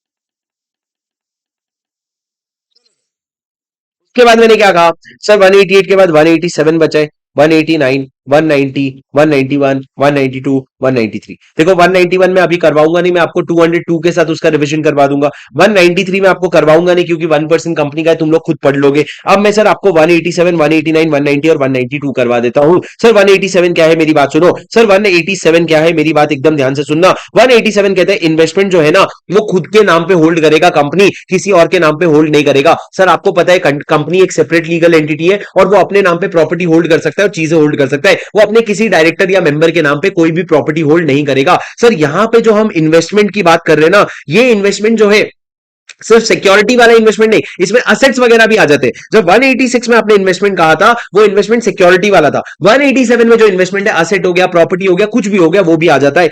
ऑल इन्वेस्टमेंट मेड और हेल्ड इन प्रॉपर्टी सिक्योरिटीज और asset will be held in its own name. पर सर कभी कभी क्या होता है, अगर आप किसी कंपनी को अपनी होल्डी ओन सब्सिडरी बना रहे हो, तो उसमें एक पब्लिक कंपनी में मिनिमम 7 मेंबर चाहिए होता है। तो नंबर ऑफ मेंबर्स को मीट करने के लिए आप एक एक शेयर देकर के कुछ लोगों को नॉमिनी बना लेते हो, तो उस समय शेयर आपके नाम पे नहीं होते, नॉमिनी के नाम पे होते हैं, और वो अलाउड हो जाता है। पर सर ये जो आपने प्रोविजन बताया ना कि अपने नाम पे होल्ड करोगे, किसी और के नाम पे नहीं, उसके 4 एक्सेप्शन है। पहला एक्सेप्शन, अगर आप उसको किसी बैंकर के नाम पे होल्ड कर रहे हो डिविडेंड के कलेक्शन के लिए, या फिर अगर आप उसको किसी बैंकर के नाम पे होल्ड कर रहे हो शेयर्स को ट्रांसफर करवाने के लिए, तो फिर वो भी होल्ड कर सकते हो। लेकिन अगर ट्रांसफर नहीं हुआ ना बेटा, तो 6 महीने में नाम जो है वापस किसके नाम पे दे देना, शेयर कंपनी के नाम पे दे देना। और तीसरा सर, अगर आप उसको एज अ सिक्योरिटी दे रखे हो for a repayment of loan या परफॉर्मेंस ऑफ ऑब्लिगेशन, आपने बोला एज अ सिक्योरिटी दे रखा है उसको किसी बैंकर को या किसी भी पर्सन को, तो लॉ कहता है वो भी चलता है। और चौथा, अगर आप इन्वेस्टमेंट को डिपॉजिटरी के नाम पे होल्ड कर रहे हो in case where the company is beneficial owner, मतलब अगर आप एक बेनिफिशियल ओनर हो और अगर आप डिपॉजिटरी के नाम पे होल्ड कर रहे हो ना, तो लॉ ने बोला चलता है, क्योंकि डीमैट में तो ऐसा ही होता है। तो सर अगर आप डिविडेंड के लिए किसी को दे रखे हो, ट्रांसफर के लिए किसी को दे रखे हो, या फिर अगर आप सिक्योरिटी के तौर पे दे रखे हो, या अगर आप डिपॉजिटरी के नाम पे होल्ड करते हो, तो लॉ कहता है चलता है। अब सर जब भी एक कंपनी अपने नाम पे नहीं किसी और के नाम पे शेयर होल्ड करेगा ना, ये इन्वेस्टमेंट करेगा ना, तो उसको एक रजिस्टर मेंटेन करना पड़ेगा। वो रजिस्टर मेंटेन करेगा इन द फॉर्म MBP3, उसमें आप सारा डिटेल डालोगे and it will be open for inspection. Sir यहां पे आप सारा एंट्री डालोगे क्रोनोलॉजिकली, और उसके साथ ये भी बताओगे कौन सा इंसान होल्ड कर रहा है, उसके साथ हमारा रिलेशन क्या है और रीजन क्या है जो हम नहीं होल्ड कर रहे हैं और वो होल्ड कर रहा है। सर ये सारे एंट्री ऑथेंटिकेट करेगा CS या जिसको ऑथराइज किया, वो अपने कस्टडी में रखेगा और इसको परमानेंटली प्रिजर्व किया जाएगा। सर ये सेक्शन का कॉन्ट्रवेंशन का पेनल्टी है, OID को 50,000 और कंपनी को 5 लाख। OID को 50,000 और कंपनी को 5 लाख। सर बहुत बेसिक सेक्शन है, कुछ रट्टा मारने की जरूरत नहीं है बहुत ज्यादा, पर ऐसा नहीं है एग्जाम में नहीं आ सकता, एग्जाम में जरूर आ सकता है। इन्वेस्टमेंट अपने नाम पे होल्ड करना, 5 एक्सेप्शन है याद करो तो। पहला, अगर आप मिनिमम नंबर ऑफ मेंबर्स के लिए नॉमिनी अपॉइंट करते हो जो ऊपर यहां पे लिखा है, और उसके बाद 4 ही एक्सेप्शन, डिविडेंड के लिए, ट्रांसफर करने के लिए, और अगर आपने एज अ सिक्योरिटी दे रखा है, या फिर अगर आपने उसको क्या कर रखा है, डिपॉजिटरी को दे रखा है, डिपॉजिटरी के नाम पे ले रखा है, तो वो भी चलता है। उसके बाद सर सेक्शन 189 पे आ जाओ। सर सेक्शन 189 क्या कहता है, आपको एक रजिस्टर मेंटेन करना पड़ेगा। सर बहुत बेसिक सी बातें, आराम से सुन लो। सर एक रजिस्टर मेंटेन करना पड़ेगा जिसमें आप सारे कॉन्ट्रैक्ट और अरेंजमेंट बताओगे, 184(2) वाले और 188 वाले। 184(2) वाले मतलब क्या, जो स्पेसिफिक इंटरेस्ट वाला है, और 188 वाला मतलब रिलेटेड पार्टी ट्रांजैक्शन वाला। सर ये जो रजिस्टर आप मेंटेन करोगे ना, MBP4 में करोगे। सर MBP1 क्या था, जनरल डिस्क्लोजर। MBP2 क्या था, मेरे को क्लिक नहीं कर रहा है, मेरे को क्लिक नहीं कर रहा है, क्या था MBP2 बताओ फटाफट, मेरा मेरा दिमाग सनक गया, मेरे को क्लिक नहीं कर रहा है, देखना मैं चाहता नहीं, मेरे को फटाफट बताओ। सर MBP2 था, MBP याद आएगा तो बता दूंगा। MBP3 जो आपने 187 में पढ़ा, और MBP4 जो आपने 189 में अभी आप पढ़ रहे हो। सर ये MBP4 में आप क्या क्या डालोगे, include the particulars of contract और arrangement entered into with the body corporate under section 184 और 188, जो भी कॉन्ट्रैक्ट है अरेंजमेंट किया है। उसके अलावा सर कंपनीज, बॉडी कॉर्पोरेट और association in which director has interest और कंसर्न, मतलब सर आपको सिर्फ वो कंपनीज का नाम बताना पड़ेगा जो 184 सबसेक्शन 1 में डायरेक्टर ने क्या किया है, डिस्क्लोज किया है। सर क्रोनोलॉजिकली एंट्री होगा, ऑथेंटिकेट होगा CS से, कस्टडी में रहेगा और परमानेंटली प्रिजर्व होगा। और कोई भी अगर ये मांगे ना, तो उसको फीस लेकर के 7 दिन के अंदर क्या करवा देना, अवेलेबल करवा देना, कोई भी अगर ये डॉक्यूमेंट को मांगे। पर सर उससे ज्यादा इंपॉर्टेंट है, 2 चीजें ध्यान रखना, क्या क्या आता है। 182.42 वाला ट्रांजैक्शन आता है और 188 वाला ट्रांजैक्शन आता है। 184(2) वाला ट्रांजैक्शन होता आता है और 188 वाला ट्रांजैक्शन आता है। अब सर सुनो मेरी बात, कोई भी डायरेक्टर या की मैनेजरल पर्सन है ना, 30 दिन के अंदर अंदर अपना 184 वाला इंटरेस्ट डिस्क्लोज करेगा कंपनी को। यही पॉइंट मैंने 184 में भी लिख रखा है, आपको 30 दिन के अंदर अंदर डिस्क्लोज करना पड़ेगा MBP1 में। सर ये जो आपका रजिस्टर है ना, इसको आप रजिस्टर्ड ऑफिस में रखोगे, इंस्पेक्शन के लिए ओपन रहेगा, it will be open for inspection during business hours. Sir आप इसको ना हर AGM में भी लेके जाओगे। सर ऊपर क्या रखा है, रजिस्टर्ड ऑफिस में रखोगे, पर नीचे क्या लिखा है, आप इसको AGM में भी लेके जाओगे और it will remain accessible to the person who has right to inspect attend such meeting, मतलब आपके हर मेंबर के लिए क्या रहेगा, ये अवेलेबल फॉर इंस्पेक्शन। सर ये जो प्रोविजन है ना, इसमें 2 तरह का कॉन्ट्रैक्ट और अरेंजमेंट आप मत डालना। पहला, अगर कोई cell purchase supply good material का हुआ है और अमाउंट 5 लाख से कम का है पूरे साल में मिला के, तो वो मत डालना। और दूसरा, अगर बैंकिंग कंपनी बिल्स का कलेक्शन कर रही है ऑर्डिनरी कोर्स ऑफ बिजनेस में, तो वो भी मत डालना। 2 कौन सा नहीं डालोगे, अगर साल में 5 लाख से कम हुआ है, और दूसरा ऑर्डिनरी कोर्स ऑफ बिजनेस में अगर banking company collection for bills कर रही है। सर डायरेक्टर को पेनल्टी लगेगी 25,000 रुपए तक का। सर ये सेक्शन 8 वाला प्रोविजन आप पढ़ लेना। और सर हमारा last section for the day, second last actually 192 है ना, बहुत बड़ा। सर लास्ट सेक्शन क्या है, सेक्शन 190 क्या कहता है, सर आपको अपने मैनेजिंग डायरेक्टर और होल टाइम डायरेक्टर, सर 2 बड़े डायरेक्टर की बात करें, MD और WTD, ये दोनों डायरेक्टर के साथ अगर आप कोई भी कॉन्ट्रैक्ट या अरेंजमेंट में एंटर कर रहे हो ना, या फिर कोई भी अग्रीमेंट कर रहे हो ना, वो कॉन्ट्रैक्ट राइटिंग में होना चाहिए और उसका कॉपी होना चाहिए। पर अगर राइटिंग में नहीं है ना, तो आप उसका एक रिटन मेमोरेंडम बनाओ जिसमें आप सारे की टर्म्स लिखोगे। अब सर ये जो आपका रजिस्टर है ना, ये जो आपका कॉन्ट्रैक्ट है, इसको आप रजिस्टर्ड ऑफिस में रखोगे और इसको ना ओपन फॉर इंस्पेक्शन रखोगे विदाउट एनी फीस। आज मैं अगर रिलायंस का जाकर के रिलायंस और उसके MD का अग्रीमेंट देखना चाहूं ना, तो मैं देख सकता हूं बिना किसी फीस के, क्योंकि वो रजिस्टर्ड ऑफिस में रखा होगा। पर अगर नहीं रखा होगा ना, तो 25,000 कंपनी को देना पड़ेगा और ऑफिसर इन डिफॉल्ट को 5,000 देना पड़ेगा। मतलब सर कोई भी कॉन्ट्रैक्ट अगर है आपका एमडी या डब्ल्यूटीडी के साथ it should be in writing और कॉपी होगा उसका। पर अगर राइटिंग नहीं है तो आप रिटर्न मेमोरेंडम बनाओगे उसका और रिटर्न मेमोरेंडम में लिख करके रखोगे। क्या आपको मेरी बात समझ आई? सर 191 हम अगले सेक्शन अगले चैप्टर के साथ पढ़ेंगे, सेक्शन 202 के साथ। पर अब sir last section for the day sir, अगर आप लोगों को रिवीजन पसंद आया दोस्तों तो प्लीज इसको अपने दोस्तों के साथ जरूर शेयर करना और इसको बहुत रीच देना, ताकि वही मेरा मोटिवेशन रहे और वही आप लोगों का अप्रिसिएशन मिलता रहे। सर मेरी बात सुनो, section last section for the day section 192। Section 192 talks about restriction on non cash transaction. Sir अगर कोई भी ऐसा ट्रांजैक्शन हो रहा है जिसमें कंपनी को पैसे कैश के अलावा कुछ आ रहा है या कैश के अलावा कुछ जा रहा है, मतलब असेट्स आ रहे हैं या जा रहे हैं, तो सर उस तरह का अरेंजमेंट में एंटर करना जहां पे no company shall enter into an arrangement by which director of the cash और person associated with him acquires asset from the company for consideration other than cash। Director of cash को company से asset मिल रहा है या फिर company acquires asset from such person for consideration other than cash। Sir asset या तो company को मिल रहा है या कैश के डायरेक्टर को मिल रहा है और कंसिडरेशन जो है अदर देन कैश है, तो आपको प्रायर अप्रूवल लेना पड़ेगा जनरल मीटिंग में। प्रायर अप्रूवल लेना पड़ेगा जनरल मीटिंग में। आपको इसका लॉजिक मैंने समझाया था क्यों प्रायर अप्रूवल लेना पड़ रहा है, क्यों ये ट्रांजैक्शन को हम पकड़ रहे हैं। पर सर सुनो, अगर ये तो बात सुनो, अगर आप डायरेक्टर जो है ना वो होल्डिंग कंपनी का डायरेक्टर है तो रेजोल्यूशन जो है ना होल्डिंग कंपनी के जनरल मीटिंग में भी पास होगा। मतलब अगर मैं अपने एसोसिएट कंपनी के डायरेक्टर से कर रहा हूं तो मैं तो अपने कंपनी में जनरल मीटिंग में पास करूंगा अप्रूवल। पर अगर मैं अपने होल्डिंग कंपनी के डायरेक्टर के साथ ट्रांजैक्शन कर रहा हूं ना तो होल्डिंग कंपनी में भी क्या होगा, अप्रूवल होगा। सर सब्सिडरी कंपनी में क्यों नहीं होगा, ये मैंने आपको लॉजिक समझाया था क्लास में। अब मेरी बात सुनो, मैंने क्या कहा, सर नोटिस आपको जनरल मीटिंग में भेजना पड़ेगा जिसमें आपको सारे डिटेल्स बताने पड़ेंगे कि क्या पर्टिकुलर है, क्या क्या वैल्यू है और सारा चीज बताना पड़ेगा। पर सर सुनो मेरी बात, अगर आपने शेयर होल्डर का अप्रूवल लिए बिना जनरल मीटिंग में ओआर पास किए बिना अगर नॉन कैश ट्रांजैक्शन किया तो ये वॉइडेबल ट्रांजैक्शन होगा। सर वॉइडेबल कौन करेगा इसको, वॉइडेबल शेयर होल्डर करेंगे। अनलेस दो केस में सर ये वॉइडेबल नहीं हो सकता। पहला केस जहां रेस्टिट्यूशन पॉसिबल नहीं है। सर रेस्टिट्यूशन पॉसिबल नहीं है मतलब जो सब्जेक्ट मैटर था, जो असेट था, वो अब डिस्ट्रॉय हो चुका है और उसका रेस्टिट्यूशन पॉसिबल नहीं है, रिवर्सल पॉसिबल नहीं है, तो सर वॉइडेबल नहीं होगा। क्या कहा मैंने, where the restitution of the money और the other consideration which is the subject matter of the arrangement is no longer possible and the company has been indemnified by the person for any loss or damage। मैंने आपको क्या बताया था, मैंने जो asset transfer किया था वो असेट अभी पूरा डिमोलिश हो गया, प्रॉपर्टी पूरी डिमोलिश हो गई, तो अब तुम रेस्टिट्यूशन कैसे करोगे। अब तुम बस ये ध्यान रखो इंडेमनिफिकेशन हो जाए, मतलब कंपनी का जो भी नुकसान हुआ वो उसको कंसर्न पर्सन ने इंडेमनिफाई कर दिया। या फिर दूसरा, any rights acquired bona fide for value and without notice of contravention of the provision by any other person. मतलब हमने डायरेक्टर को असेट दिया था और वो डायरेक्टर ने वो असेट किसी थर्ड पर्सन को बेच दिया, तो थर्ड पर्सन ने क्या किया, गुड फेथ में अक्वायर किया और उसको क्या मिल गया, उसको विदाउट नोटिस ऑफ कॉन्ट्रवेंशन उसको क्या मिल गया, राइट्स मिल गया उस असेट का। तो अब जब उसको एक बार राइट्स मिल गया है ना तो आप उससे वापस छीन नहीं सकते। सर ये आपका सेक्शन 192 था। 193 सर आप पढ़ लेना, 1% कंपनी के बारे में बच्चों वाला प्रोविजन है, और 191 में आपको अगले रिविजन में रिवाइज करवा दूंगा। अगर आप लोग चाहते हो अगला रिविजन जल्दी से जल्दी आ जाए तो वीडियो को लाइक जरूर कर देना, कमेंट में बता जरूर देना, और मैं मिलता हूं आपसे अगले रिविजन में। Until then, guys, take care. Have a very productive day. Bye bye. Good night. See you. Khuda Hafiz.